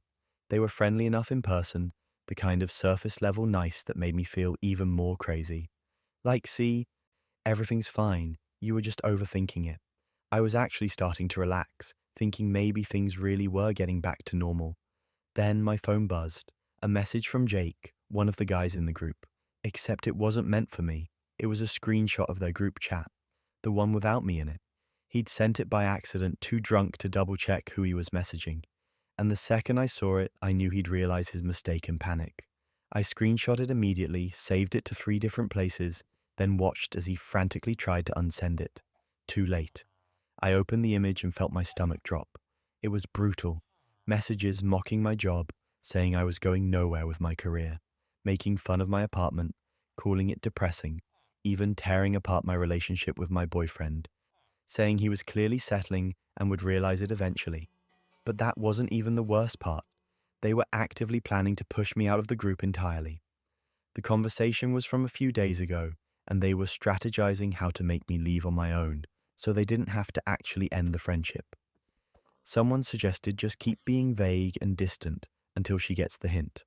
Another said we should start making plans further in advance so she can't claim it was last minute. And then I saw the reason. The actual reason behind all of this? Sarah wanted to date my ex-boyfriend, the one I'd broken up with almost a year ago, and apparently my presence in the friend group made it awkward for her. She'd convinced everyone that it would be easier if I just wasn't around anymore, that I was the problem, that I brought down the vibe. They'd all agreed, every single one of them. decided collectively that I was disposable, that Sarah's potential relationship with my ex was more important than 6 years of friendship with me. I stood in the bathroom at that party, reading and rereading the messages, and I felt something shift. The hurt was still there, but underneath it was this cold, clear anger. These people had made me feel crazy, had gaslit me for months, had talked about me like I was nothing while pretending to my face that everything was fine. I left the party without saying goodbye to anyone, went home and did something I'm not entirely proud of, but also don't regret at all. I started making a list. Every secret each of them had ever told me, every confession, every mistake, everything they'd shared in confidence over 6 years of friendship. And I had a lot, because that's what happens when you're actually close to people. They tell you things they don't want anyone else to know. Sarah had been running a quote-unquote charity for the past 2 years that was basically just a slush fund for her own expenses. She'd told me about it once when she was drunk, laughing about how easy it was to get people to donate when you had a sob story and a decent website. Mike had been cheating on his girlfriend for 6 months. I knew because I'd accidentally caught him with someone else, and he'd begged me not to say anything, promised he'd end it soon. He never did. Emma's entire graduate thesis was plagiarized, not just a few paragraphs, the whole thing. She'd bought it from some sketchy online service and passed it off as her own work. She'd told me during a panic attack, terrified she'd get caught. I had more, so much more. Every person in that group had trusted me with something that could damage their reputation, their relationships, their careers, and they'd all collectively decided I didn't matter. I created a burner account, one of those anonymous email addresses that can't be traced back to you. Then I joined our college alumni Facebook group, the one we were all part of, the one filled with hundreds of people from our graduating class and beyond. And I posted everything. Not all at once. That would have been too obvious. I spread it out over 48 hours, an anonymous tip about Sarah's charity fraud, complete with screenshots of her own admission. A detailed account of Mike's cheating, with dates and details only someone close to the situation would know. A breakdown of Emma's plagiarism, including which service she'd used and how much she'd paid. For each person in that group, I released something, carefully worded, impossible to ignore, devastating. The fallout was nuclear. Sarah's charity got reported. People started demanding refunds, asking for financial records she couldn't provide.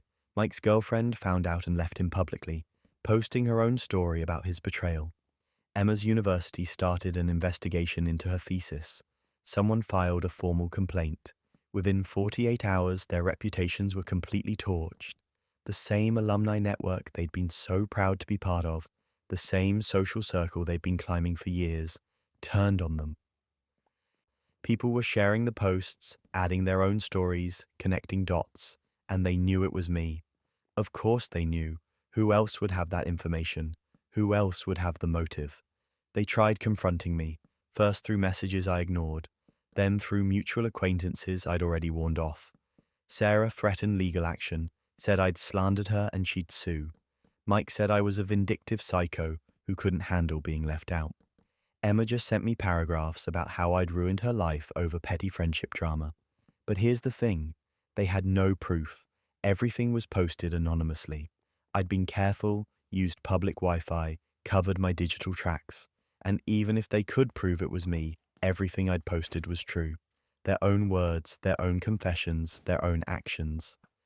I burned that bridge and salted the earth, blocked every single one of them on everything, deleted the group chat history, removed them from my life completely. Did I feel bad? For about 5 minutes.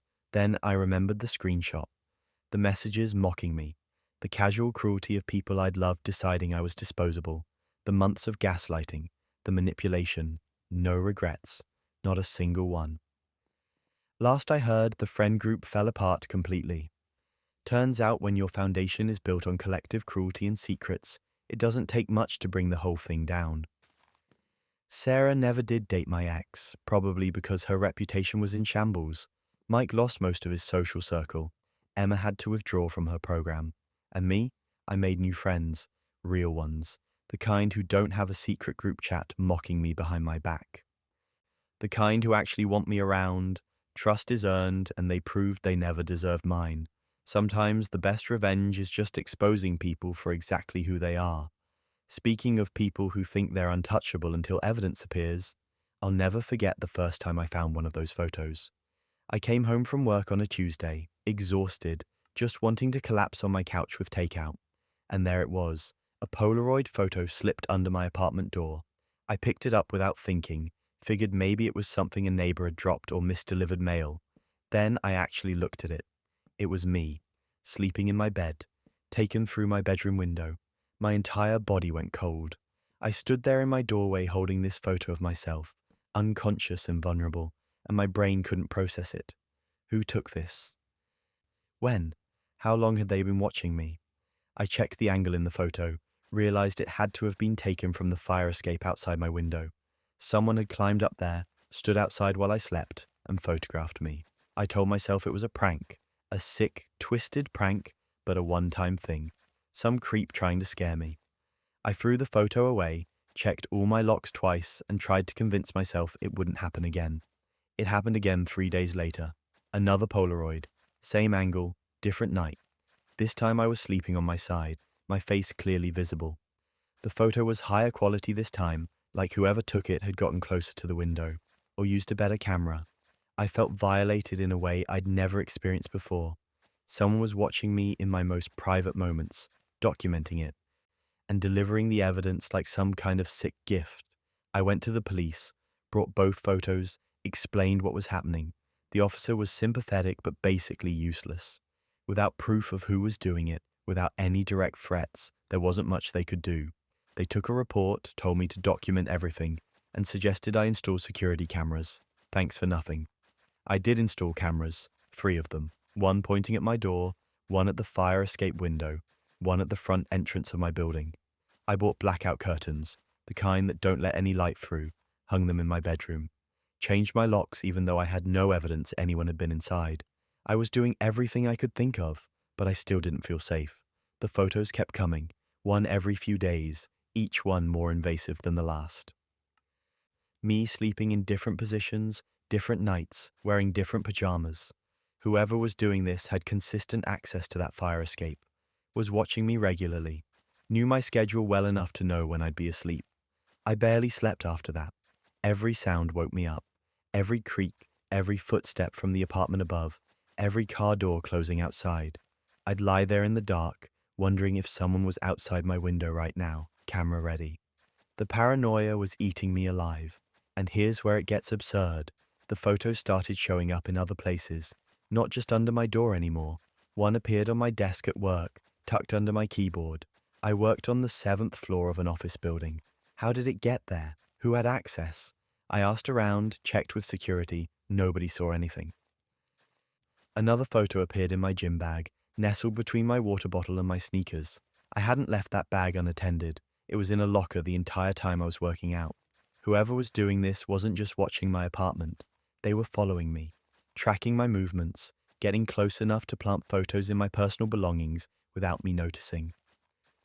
The violation expanded from my home to my entire life.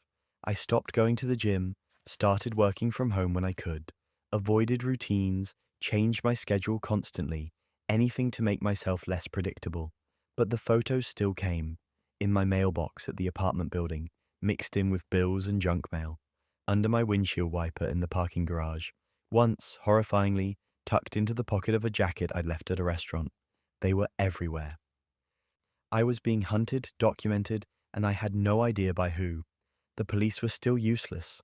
I had dozens of photos now, a clear pattern of stalking, but without a suspect, they couldn't do anything. My security cameras showed nothing. Whoever was doing this knew where the cameras were and avoided them. I felt like I was losing my mind, jumping at shadows, suspecting everyone. I couldn't live like this anymore, so I set a trap. I announced on social media that I was going on a weekend trip, posted about it publicly, made it convincing, told my coworkers, mentioned it to my neighbors in passing. I wanted everyone to think my apartment would be empty. Then I packed a bag, loaded it into my car in the building's parking garage where the cameras would catch it, and drove away. But I didn't actually leave. I parked 3 blocks away, waited until dark, and snuck back into my building through the basement entrance. I let myself into my apartment, didn't turn on any lights, and settled in to wait. I had my phone fully charged, 911 ready to dial, and my camera app open. If someone came to my window thinking I was gone, I'd finally catch them. The first night was torture, sitting in the dark, completely silent, jumping at every noise. Nobody came. I almost gave up, almost convinced myself this was a stupid plan and I should just move. Then, at 2 in the morning on the second night, I heard footsteps on the fire escape. My heart was pounding so hard I thought whoever was out there would hear it. I stayed frozen, barely breathing, phone gripped in my hand. The footsteps stopped right outside my bedroom window. I heard the faint sound of a camera shutter. They thought I was in there sleeping, had no idea I was in the living room watching. I started recording video on my phone, then called 911, whispered that there was someone on my fire escape, gave my address, said I was in immediate danger. The dispatcher told me to stay on the line, said police were on the way. The footsteps started moving, heading back down the fire escape. They were leaving. I couldn't let them get away. I moved to the window as quietly as I could, peered through a gap in the curtains, and finally saw them. Tom, my downstairs neighbor, a guy I'd smiled at maybe twice in the elevator, had one polite conversation with about the weather. He was climbing down the fire escape with a Polaroid camera in his hand, completely calm, like this was routine. I filmed him the entire way down. Watched him reach the ground level and head toward the back entrance of the building. Police arrived 4 minutes later, and I showed them the video. They went straight to Tom's apartment. What they found in that apartment destroyed whatever was left of my sense of security. Photos of me, hundreds of them, covering an entire wall like some deranged shrine. Me sleeping, me walking to my car, me at the grocery store, me at work. Photos going back months, long before the Polaroid started appearing under my door. He'd been watching me, documenting me, obsessing over me for half a year. But that wasn't even the worst part. They found a storage unit he was renting. Inside were more photos, organized in albums by date and location. Journal entries about me, about us, about our supposed relationship and our future together. Pages and pages of delusions, written like we were dating, like I knew him, like we were building a life together. There were fake wedding invitations with our names printed on them, drawings of what our kids would look like, a timeline of our relationship that existed entirely in his head. He'd even written out our wedding vows. Tom was arrested that night. The evidence was overwhelming. Stalking, harassment, criminal trespass. The charges kept stacking up. He served 2 years, which honestly felt like nothing for what he'd put me through. 2 years for 6 months of terrorizing me, for making me afraid in my own home, for invading every aspect of my life. I moved immediately, didn't even wait for the lease to end, just broke it and ate the penalty. I couldn't stay in that apartment knowing he'd been outside my window, knowing he lived 1 floor below me, knowing every time I'd walked past his door, he'd been inside surrounded by photos of me. The paranoia didn't end with his arrest. I still check my windows obsessively. Every apartment I look at, I check the fire escape situation, the window access, the security of the building. I cover my laptop camera. I'm hyper aware of who's around me in public. I scan faces in crowds, terrified I'll see Tom, even though I know he's locked up. Therapy has helped. My therapist says what I'm experiencing is a normal trauma response, that it'll take time to feel safe again. But it's been 3 years and I still sleep with my phone next to my pillow, still wake up at every sound, still have moments where I'm convinced someone is watching. The worst part isn't even the fear. It's knowing that Tom seemed completely normal, pleasant even. I smiled at him in the elevator, had a friendly conversation about weather. There was nothing that screamed danger, nothing that warned me he was capable of this. And if I missed it with him, how do I trust my judgment about anyone? I don't have a good answer for that. I just keep the curtains closed, check the locks, and try to reclaim the sense of safety he stole from me. But not all invasions of privacy are physical. Some happen entirely online. I started getting weird messages from friends about 6 months ago. Just casual stuff at first. A college buddy sent me a text saying he didn't know I was back on the dating scene. Congratulations on getting out there. I replied, asking what he was talking about. He said he'd seen my profile on some dating app while he was swiping. Sent me a screenshot. It was definitely my photo, my name, even my job title. But I wasn't on any dating apps. I'd been in a relationship for 3 years. I told him someone must have stolen my picture, probably just using it for catfishing or something. Annoying, but I figured it was a one-off thing. I reported the profile to the app and moved on. Thought that was the end of it. Then more messages started coming in. A former coworker saw me on a different app. A friend from high school saw yet another profile. Each time, same photos, same basic information about me. Different apps. I started reporting all of them, but new ones kept popping up. It felt like playing whack-a-mole with my own identity. The situation went from annoying to alarming when I got a phone call from a number I didn't recognize. I almost didn't answer, but something told me to pick up. The woman on the other end was furious, started yelling at me the second I said hello. Her name was Jessica, and she was calling to tell me what a piece of garbage I was for standing her up and stealing her money. I genuinely had no idea what she was talking about. Tried to explain there must be some mistake. I'd never met her, didn't know who she was. She didn't believe me at first, said we'd been talking for 3 weeks, had planned a date, and I'd asked to borrow $500 for a family emergency, promising to pay her back after our date. Then I'd just vanished, blocked her on everything. My stomach dropped. I asked her to send me screenshots of the conversations. When they came through, I felt sick. It was my photos, my name, details about my life that someone had clearly scraped from my social media. The conversations were smooth, charming, exactly the kind of things someone would say if they were actually interested. And then the ask for money, wrapped in a sob story about a sick relative. I explained to Jessica that I wasn't the person she'd been talking to, that someone had stolen my identity and was using it to scam people. She was skeptical at first, but I sent her my actual social media profiles, verified my identity, even video called her to prove I was real, and had no idea who she was. She broke down crying, said she felt so stupid for falling for it, for sending money to someone she'd never met in person. I told her she wasn't stupid. These people are professionals.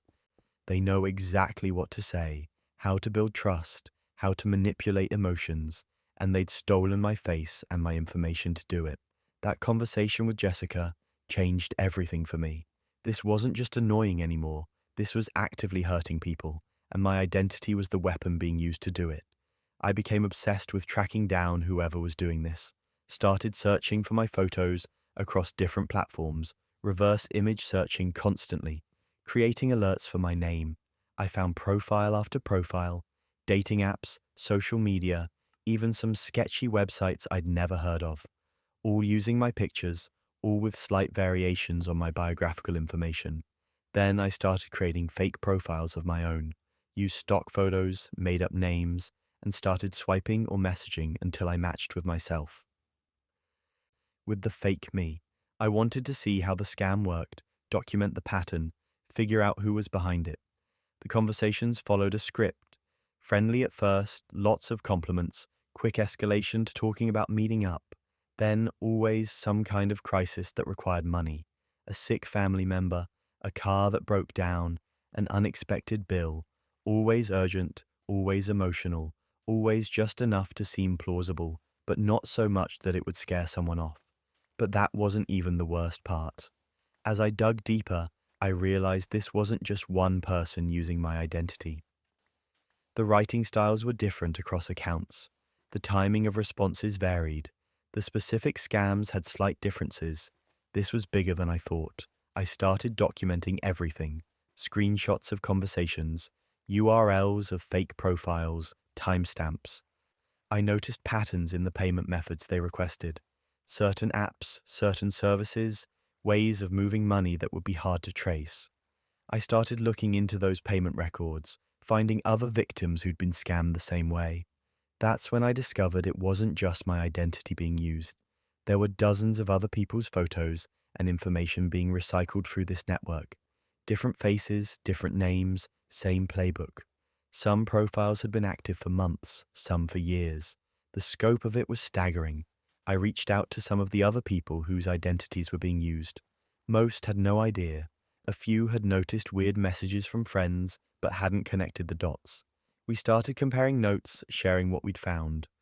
One guy had even hired a private investigator after his photos were used in a scam that resulted in someone showing up at his actual house looking for him. Together, we compiled a massive file, every fake profile we could find, chat logs from the catfish accounts, payment records from victims who were willing to share them. IP addresses from email headers, anything and everything that might help track down who was running this operation. I sent the entire package to the FBI's Internet Crime Complaint Center.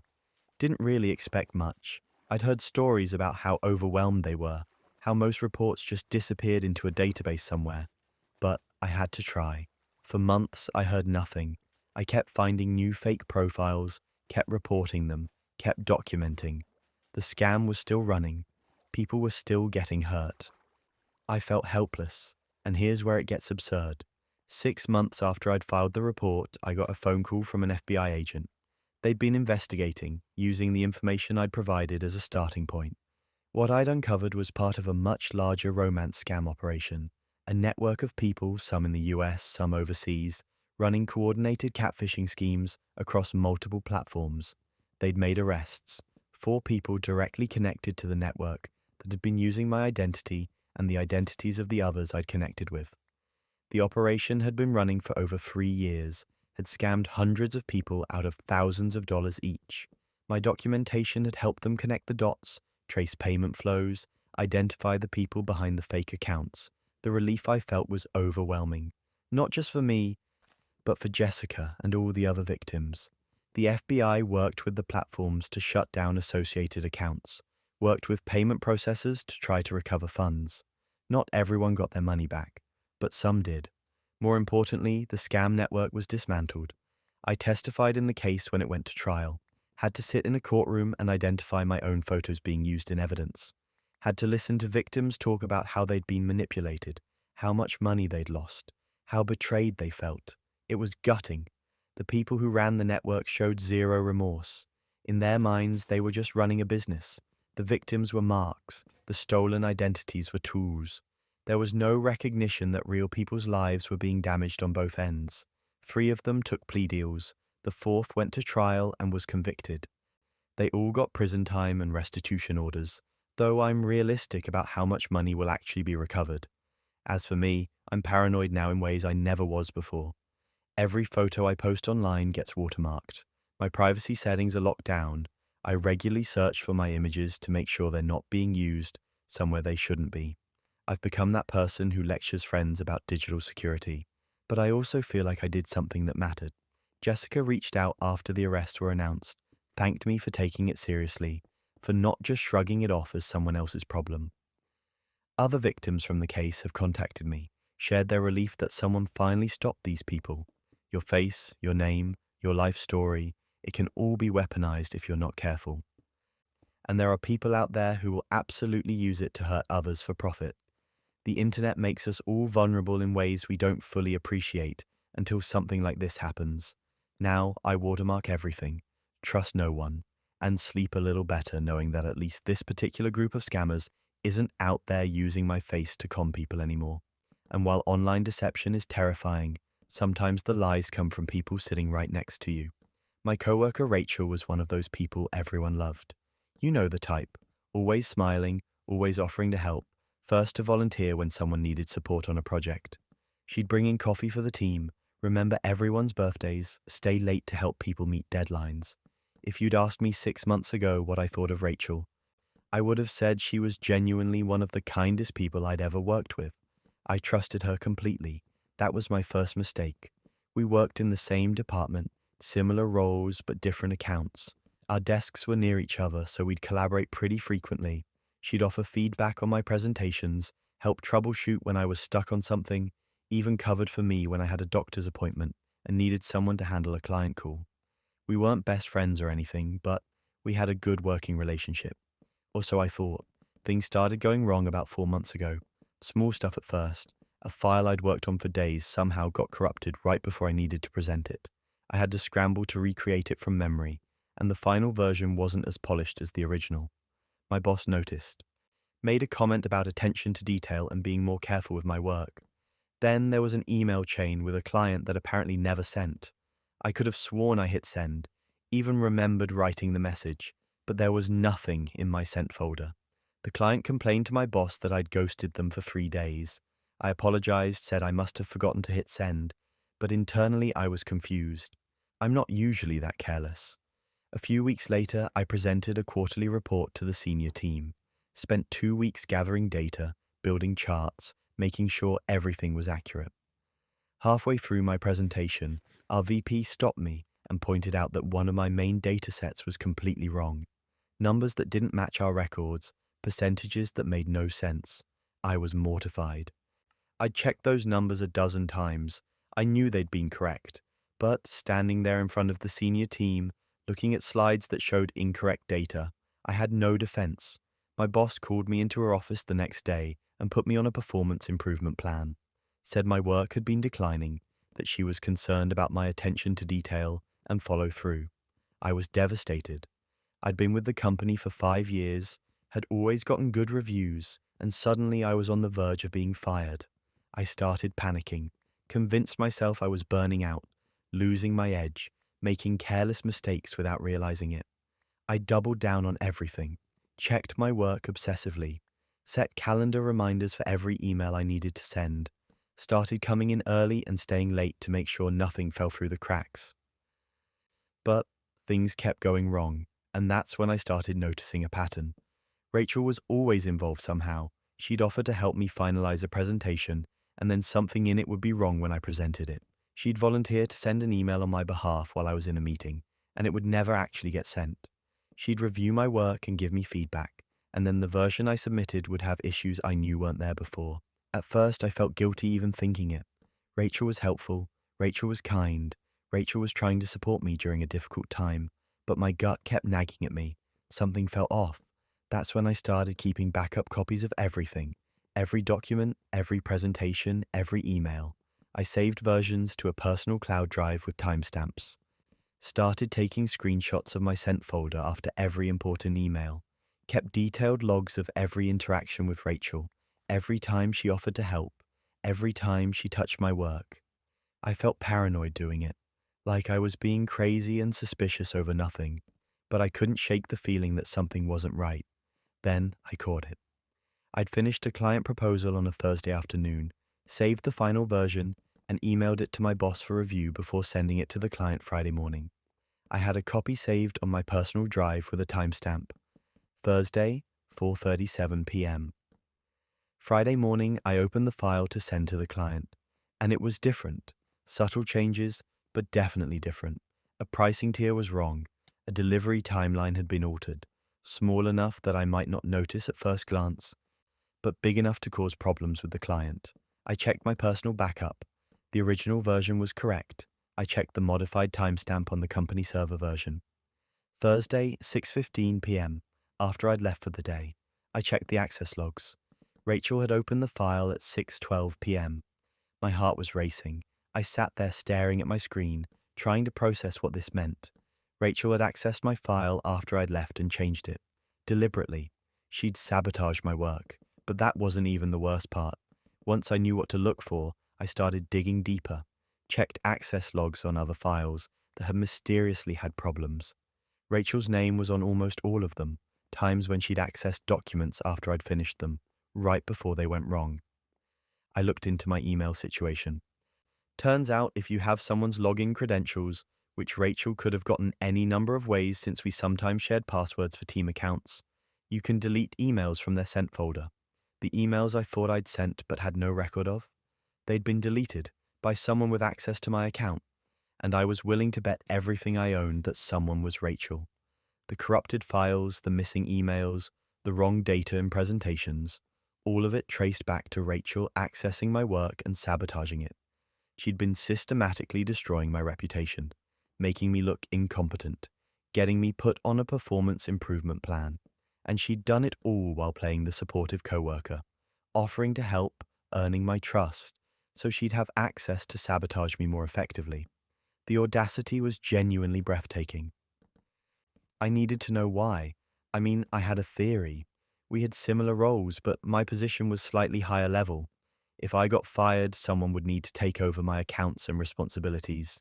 And who better than the helpful, beloved Rachel, who'd been supporting me through my difficult time?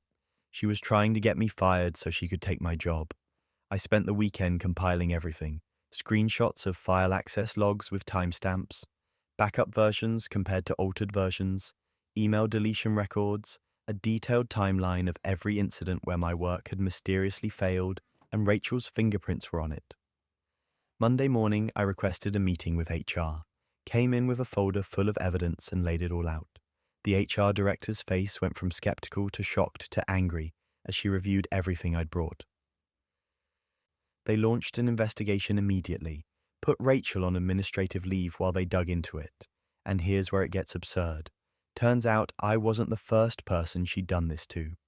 Once HR started looking into her history, they found 2 other employees who'd been pushed out of the company after sudden performance declines. Both had worked in positions Rachel later moved into or took responsibilities from. She'd been running this same playbook for years: befriend someone, gain their trust, sabotage their work, watch them fail, then step in as the hero who could handle their responsibilities. It was calculated, methodical, and absolutely sociopathic.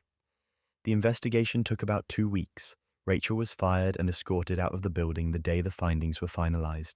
I wasn't there when it happened, but I heard from co-workers that she tried to deny everything, said the evidence was fabricated, that I was trying to frame her. But the digital trail didn't lie. File access logs don't have agendas. I got called into my boss's office the same day. She actually apologized, which almost never happens in corporate settings, said the performance improvement plan was being removed from my record, that she should have investigated more thoroughly when things started going wrong, and that she hoped I could move forward with the company. 2 months later, I got promoted. Not into Rachel's position, she didn't actually have one anymore, but into a role I'd been working toward anyway. Better title, better pay, more responsibility. I learned some valuable lessons from the whole experience. Always keep receipts, document everything. Trust your gut when something feels wrong, even if the person seems nice. And maybe most importantly, be careful who you trust with access to your work. The thing that still gets me is how long she got away with it. How many people she'd done this to before me. How she'd built this entire persona as the helpful, friendly co-worker while systematically destroying people's careers behind the scenes. I wonder sometimes if she ever felt guilty. If there was ever a moment when she questioned what she was doing. But honestly, I don't think people like that work that way. You can't sabotage someone's livelihood while smiling to their face unless something fundamental is broken in how you process empathy. I'm more careful now, not paranoid, just cautious. I keep backups of important work. Pay attention to who has access to what. Don't share passwords, even for team accounts. And I definitely don't trust coworkers just because they're friendly and offer to help. The office dynamic changed after Rachel left. People were shaken, realized that someone they'd all liked and trusted had been capable of that level of manipulation. It made everyone a little more guarded, a little less willing to take people at face value. I don't think that's entirely a bad thing. A little healthy skepticism in the workplace isn't the worst survival skill, but workplace sabotage isn't always from a peer. Sometimes it comes from the top. I spent 6 months developing a marketing strategy that I genuinely believed could change everything for our company's biggest client. 6 months of late nights at the office, weekends hunched over my laptop at coffee shops, early mornings tweaking presentations before anyone else arrived. This wasn't just another project for me. It was the kind of work that could define a career, the kind of breakthrough that separates people who coast from people who actually make an impact. The client was massive, a household name brand that everyone knew, and they were threatening to leave us for a competitor. Our agency was in panic mode. If we lost this account, we'd be looking at layoffs, budget cuts, maybe even closing offices. The pressure was insane, but I saw it as an opportunity. I pitched an idea to my boss Derek, a complete overhaul of how we approached their digital presence, combining data analytics with creative storytelling in a way nobody in our industry was really doing yet. Derek seemed enthusiastic, told me to run with it, said this could be big for both of us. I took that encouragement and poured everything I had into the strategy. I researched competitor campaigns, analyzed consumer behavior patterns, built predictive models for engagement, created mock-ups of what the campaigns would look like across different platforms. I documented everything meticulously in our company's shared project management system, uploading drafts, sending progress emails to Derek, getting his feedback and approving changes. Every single document had my name on it. Every timestamp showed me as the creator. Every email thread had me explaining the strategy, defending choices, iterating based on feedback. It was undeniably, completely, thoroughly my work. As the presentation date approached, I started preparing to pitch to the executives and the client. This was going to be my moment. 6 months of grinding was about to pay off. I rehearsed my talking points, refined my slides, practiced my delivery until I could do it in my sleep. Then, 3 days before the big meeting, Derek called me into his office. He had this concerned expression on his face, like he was about to deliver bad news for my own good. He told me that he'd been thinking about the presentation, and he didn't think I was ready to present to executives and C-suite clients. Said I was incredibly talented, that the work was exceptional, but that this level of presentation required experience I didn't have yet. He said he'd presented on my behalf, give me full credit, of course, but that it would be better received coming from someone at his level. Red flags were going off in my head like a fire alarm. But what could I say? I was 26 years old, 3 years into my career, and he was a senior director who'd been with the company for over a decade. I didn't have the standing to push back. I didn't have the confidence to tell him no. So I nodded, said I understood, and handed over my presentation materials. The day of the big meeting, I sat at my desk trying to focus on other work, while Derek was in the conference room pitching my strategy. I couldn't concentrate. I kept imagining how it was going, whether the executives were responding well, whether the client was buying in. About an hour in, I walked past the conference room and could hear Derek's voice through the door, animated and confident, selling the vision I'd spent half a year creating. When the meeting ended, people were buzzing. I heard through the office grapevine that it went incredibly well, that the client was thrilled, that the executives were talking about it being the best pitch they'd seen in years. Derek came out of the conference room with the CEO, both of them smiling, shaking hands, patting each other on the back. I waited for Derek to mention me, to say, "Hey, come meet the client, this is the person who actually created this." But he didn't. He walked right past my desk, didn't even make eye contact, just went back to his office and closed the door. That's when I knew. Over the next week, I watched Derek get praised in company meetings, watched executives talk about his innovative thinking, his strategic brilliance. The client signed a contract extension worth millions. The CEO sent out a company-wide email celebrating Derek's exceptional work and announcing that he was being considered for a VP promotion. My name wasn't mentioned once. Not in the emails, not in the meetings, not anywhere. I was devastated and furious. 6 months of my life, my ideas, my late nights and sacrificed weekends, and Derek had taken credit for all of it. He'd presented my work word for word, slide for slide, and was now being celebrated and promoted while I sat at my desk watching it happen. Part of me wanted to storm into his office and confront him. Part of me wanted to go to HR immediately, but I knew I needed to be strategic. It would be his word against mine, and he had seniority, relationships with executives, credibility I didn't have yet. Then I remembered something. Every draft, every iteration, every single piece of that strategy was time-stamped in our company's shared project management system with my name on it. Every email I'd sent Derek with updates had dates and detailed explanations of my thinking. The entire 6-month development process was documented with my name attached to every step. I had evidence, overwhelming, undeniable evidence. But that wasn't even the worst part.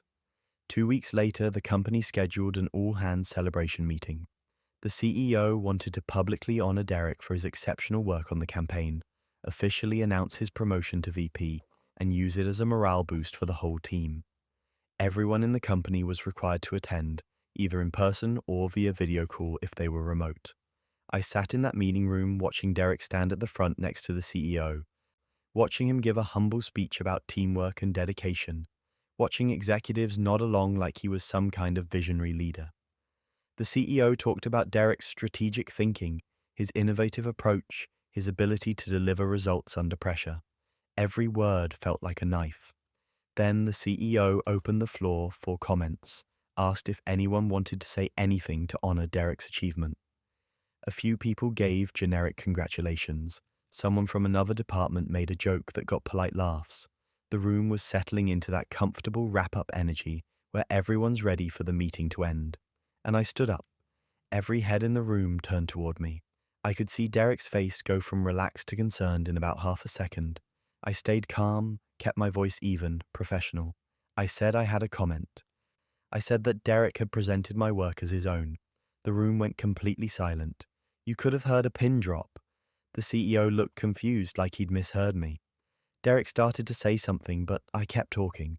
I said I'd spent 6 months developing that strategy, that every document was time-stamped with my name, that every email showed me creating and iterating and refining the work.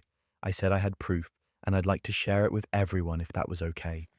The CEO, to his credit, said yes, told me to go ahead. I'd prepared for this, had everything ready on my laptop. I connected to the screen share system we use for presentations, and I showed them everything. The initial project brief with my name, the first draft uploaded to our system, time-stamped 6 months earlier, created by me. Email after email showing me explaining concepts to Derek, asking for his feedback, incorporating his minor suggestions into my larger strategy. Version after version of the presentation, each one showing my username as the last person to edit, each one building on ideas I'd documented weeks or months before.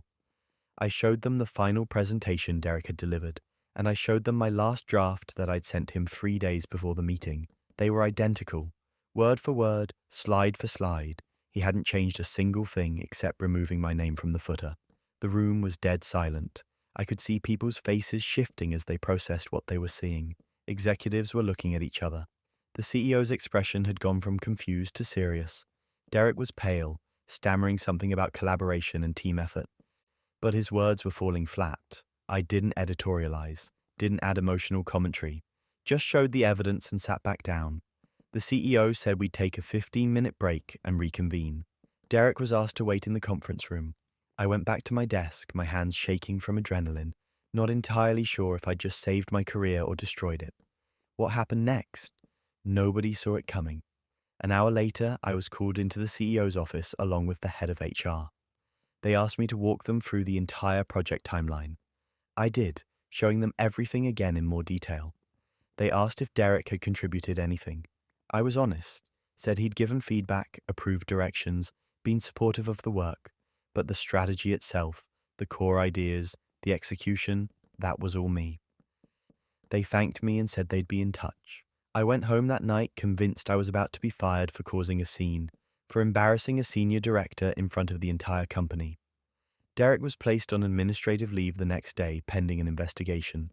HR went through everything, verified the timestamps, reviewed the email threads, interviewed other people on our team.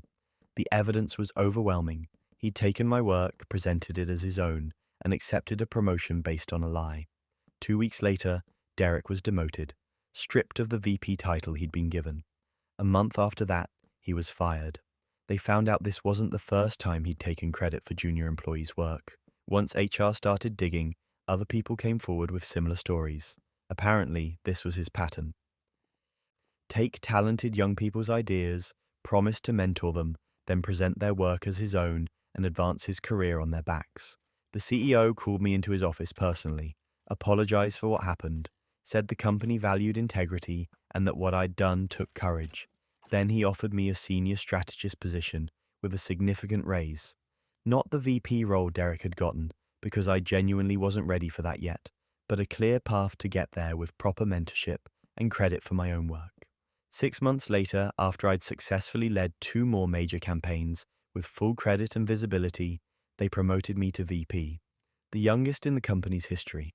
I think about that all-hands meeting a lot, how terrifying it was to stand up in front of everyone and call out someone with so much more power than me.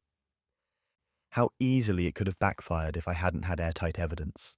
How many people probably saw Derek stealing credit over the years and said nothing because they didn't think they could win. The lesson I learned wasn't just about documenting your work, though that's obviously crucial. It was about the value of standing up for yourself even when you're scared, even when you're the junior person in the room, even when the system seems designed to protect people above you. Derek's career in our industry is basically over, by the way. Word spreads in professional circles. Last I heard, he was working at some small startup in a completely different field. Meanwhile, I'm still here, leading campaigns, mentoring junior employees, and making absolutely sure they get credit for their work. Stand up for your work. Document everything. And when someone tries to steal what's yours, have the courage to fight back with evidence and truth. And sometimes the corruption goes even deeper than one bad boss. When I reported my manager for harassment, I genuinely believed the system would work. I'd heard all the corporate training about how seriously the company took these issues, how HR was there to protect employees, how there was zero tolerance for misconduct. I actually trusted the process.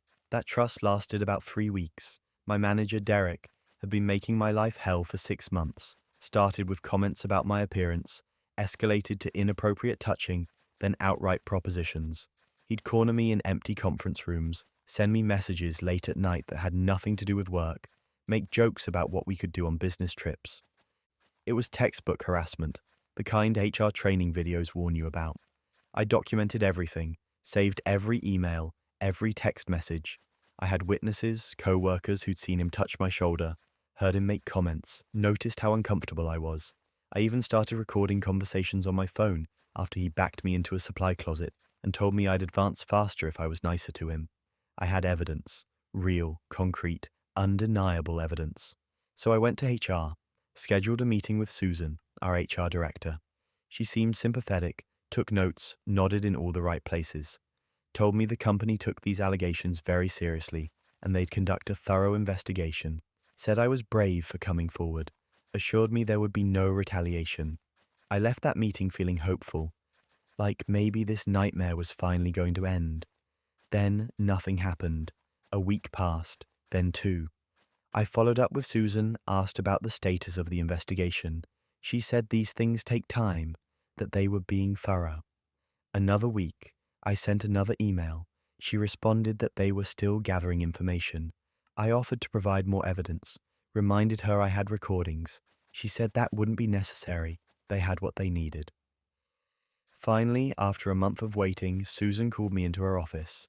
She had this practiced, sympathetic expression that I immediately knew meant bad news. She told me they'd completed their investigation, and unfortunately, they couldn't substantiate my complaint. Said it was she said situation, and without concrete proof, there wasn't enough to take disciplinary action. I was stunned. I had concrete proof. I had emails where Derek made inappropriate comments. I had witnesses who'd given statements. I had recordings of him propositioning me. How was that not substantiated? Susan gave me the corporate line about how they took my concerns seriously, but had to be fair to all parties involved. Said maybe there'd been some miscommunication, that Derek had a different recollection of events, that sometimes these situations were more nuanced than they appeared. She suggested I consider whether I might be more comfortable transferring to a different department. I left her office in shock, not just because my complaint had been dismissed, but because she was suggesting I move. I was the victim, and I was being asked to uproot my career while Derek faced zero consequences. Things got worse after that. Derek started giving me terrible assignments, excluding me from important meetings, nitpicking everything I did. Classic retaliation, exactly what I'd been promised wouldn't happen. I went back to HR twice more. Both times, Susan told me she didn't see evidence of retaliation, that maybe I was being oversensitive given the situation. I was being gaslit by the very department that was supposed to protect me. Then I stumbled onto the real reason my complaint had been buried. I was working late one night, most of the office had cleared out. I went to the break room to grab coffee and heard voices from the conference room next door. One was definitely Derek. The other sounded like Susan. I wouldn't have thought anything of it except they weren't discussing work. I heard Susan laugh, heard Derek call her babe, heard sounds that made it very clear they were involved in something way beyond a professional relationship.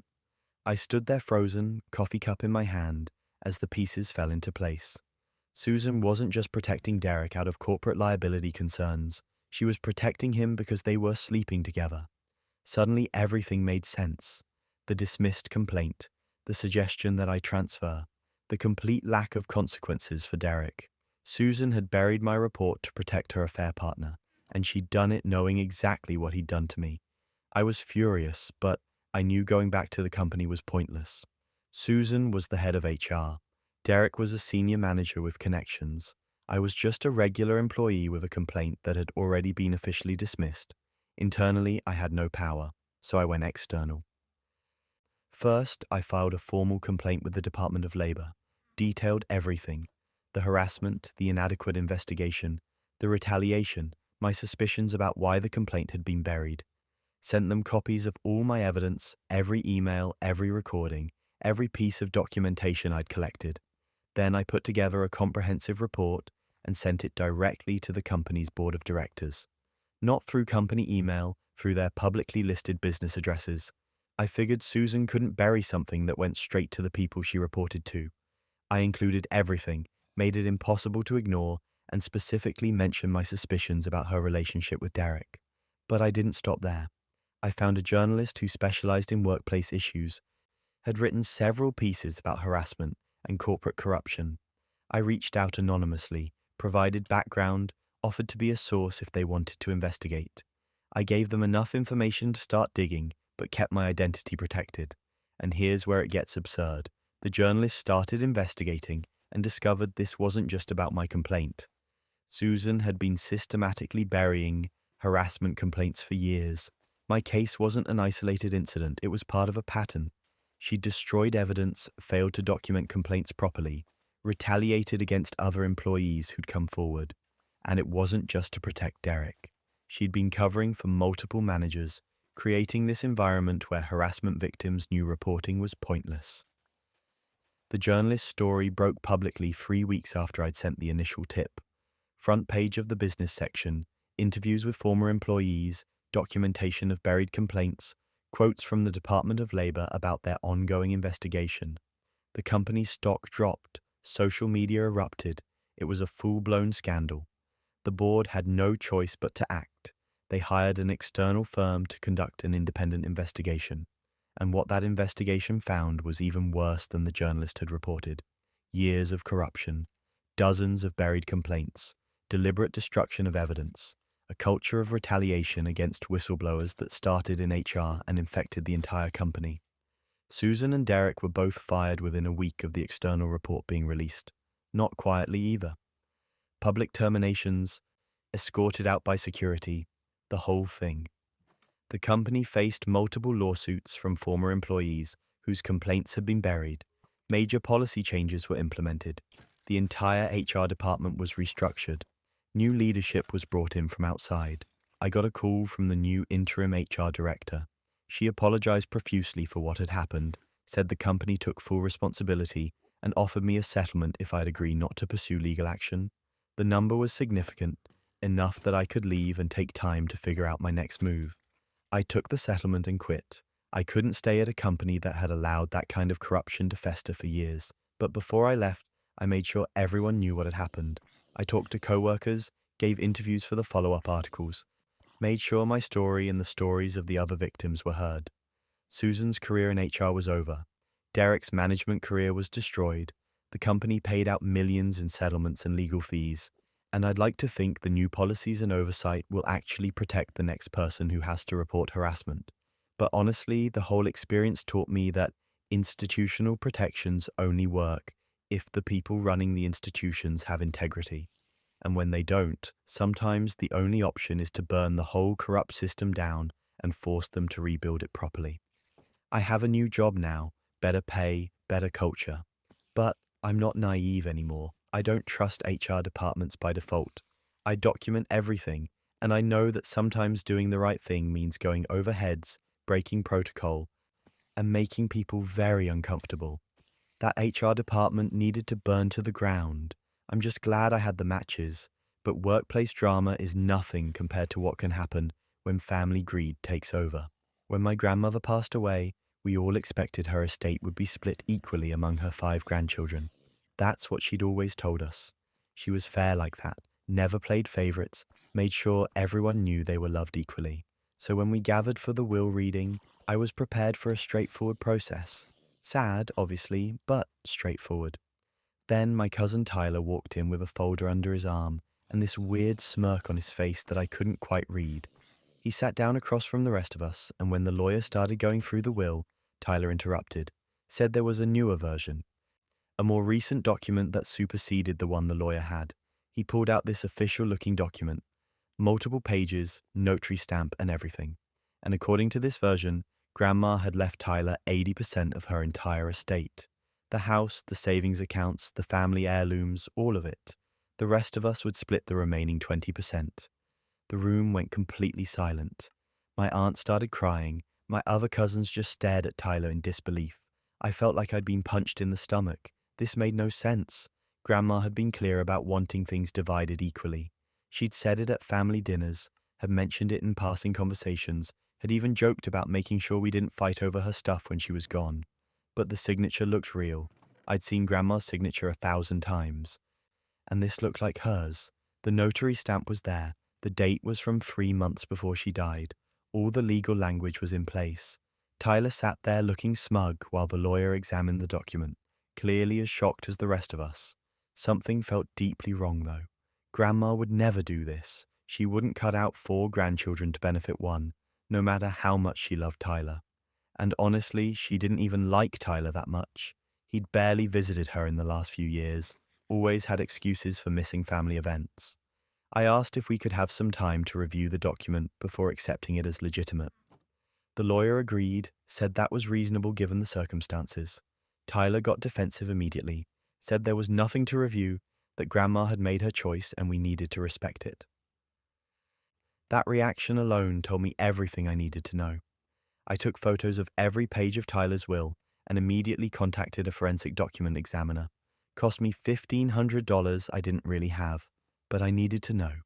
Sent over the photos along with samples of Grandma's real signature from cards and letters I'd kept over the years. The examiner got back to me in 4 days. The signature was forged. Not even a particularly good forgery, apparently. The pressure points were wrong, the flow of certain letters was off, and there were hesitation marks that indicated someone copying rather than naturally writing. The notary stamp was also fake. The examiner ran the notary number and it belonged to someone in a completely different state who'd never notarized anything for our family. Tyler had created the entire will himself. Forged Grandma's signature, faked a notary stamp, and walked into that meeting fully prepared to steal from his own family. But I needed more than a forensic report. I needed Tyler to hang himself with his own words. I called him, told him I wanted to meet up to talk, said the family was upset and fighting, and maybe we could work out some kind of settlement to keep the peace. I played the role of the peacemaker, the cousin who just wanted everyone to get along. Tyler ate it up. Agreed to meet me at a coffee shop, said he appreciated me being reasonable when everyone else was being dramatic. I showed up with a pen in my shirt pocket. Except it wasn't just a pen. It was a camera pen I'd ordered online, the kind that records video and audio without anyone knowing, positioned perfectly to capture everything. Tyler arrived 15 minutes late, ordered some overpriced latte, and sat down like he was doing me a favor by showing up. I started off gentle, said I wanted to understand Grandma's wishes, wanted to know why she'd made this decision, asked if she'd ever talked to him about it. And here's where it gets absurd. He got cocky, started talking about how Grandma had been losing it toward the end, how she was too senile to know what she really wanted anyway, said someone had to make decisions for her and he was the only one responsible enough to handle that much money, that the rest of us would just waste it. I pushed a little more, asked how the new will had come about. He actually laughed, said Grandma hadn't updated anything, that he'd taken care of it himself because she'd verbally expressed wanting him to have more. When I asked about the notary, he waved it off, said he had a friend who helped him make it look official, that it didn't really matter because Grandma's true wishes were being honored. He admitted everything, forging the signature, faking the notary, creating a fraudulent legal document to steal his grandmother's estate, and he said it all with this casual arrogance, like he'd done something clever instead of something criminal. I kept my face neutral the entire time, nodded along, acted sympathetic, asked a few more clarifying questions to make absolutely sure I had everything on recording. Tyler kept talking, kept justifying, kept digging himself deeper. When I had what I needed, I told him I'd think about the settlement and get back to him. He seemed satisfied, probably thought he'd convinced me. We parted ways and I immediately went to our family lawyer's office. I walked in with the forensic document analysis and the recording, laid it all out on the lawyer's desk. We sat there and watched Tyler confess to fraud on camera. The lawyer's face went from professional neutral to genuinely angry, said this was one of the clearest cases of will forgery and estate fraud he'd ever seen. The lawyer contacted the rest of the family, and we all met to review the evidence. Watching that recording together was surreal. Hearing Tyler casually dismiss Grandma as senile, hearing him admit to forging legal documents, hearing him act like he was entitled to steal from his own family. My aunt started crying again, but this time it was anger mixed with the grief. We turned everything over to the police. Tyler was arrested within a week, charged with forgery, fraud, theft, and a few other things I can't even remember. The look on his face when the cops showed up at his apartment was apparently priceless, according to the officer who called to update us. The real will, the legitimate one that Grandma had filed with her lawyer years ago, was enforced. Equal split among all 5 grandchildren, exactly like she'd always wanted. Tyler got nothing, not because we cut him out, but because he cut himself out by trying to steal from everyone. The legal process dragged on for months. Tyler tried to claim he was just confused, that he thought he was helping, that he didn't understand the legal implications. But that recording killed any defense he might have had. His own words, his own admission, his own arrogance captured in high definition. He ended up taking a plea deal to avoid trial. Felony fraud charges, probation, restitution, and a criminal record that will follow him forever. He could have gotten prison time, but the prosecutor felt the plea was reasonable given his lack of prior record. None of us talk to Tyler anymore. He's not invited to family events. His own mother barely speaks to him. He destroyed those relationships the second he decided his inheritance was more important than his integrity. The house got sold and the proceeds divided like Grandma wanted. The heirlooms were distributed based on her written wishes. Everything she'd worked her whole life to build was honored and shared the way she'd intended. But the family itself is broken in a way that can't be fixed. There's this absence now at gatherings, not just Grandma being gone, but Tyler too. And the knowledge that someone we grew up with, someone we trusted, was willing to forge documents and steal from his own grandmother's estate. Greed destroys families faster than anything else I've ever seen. Tyler didn't just lose his inheritance, he lost his family, his reputation, and his future over money he was never entitled to in the first place. All he had to do was wait, and he would have gotten his equal share. Instead, he tried to take everything and ended up with nothing. I still have that camera pen. Keep it in a drawer as a reminder that sometimes the worst betrayals come from the people closest to you. And sometimes the only way to stop them is to let them talk themselves into a corner while you document every word. Sweet dreams, everyone. And remember, sometimes the truth is messy, painful, and destroys everything you thought you knew, but it's always better than living in someone else's lie. If you've made it this far through all these wild stories, you're officially part of the Chaos Crew. Hit that subscribe button, drop a comment about which story shocked you the most, and I'll see you in the next one. Sleep well and maybe check your bathroom sink before you cook anything. You never know.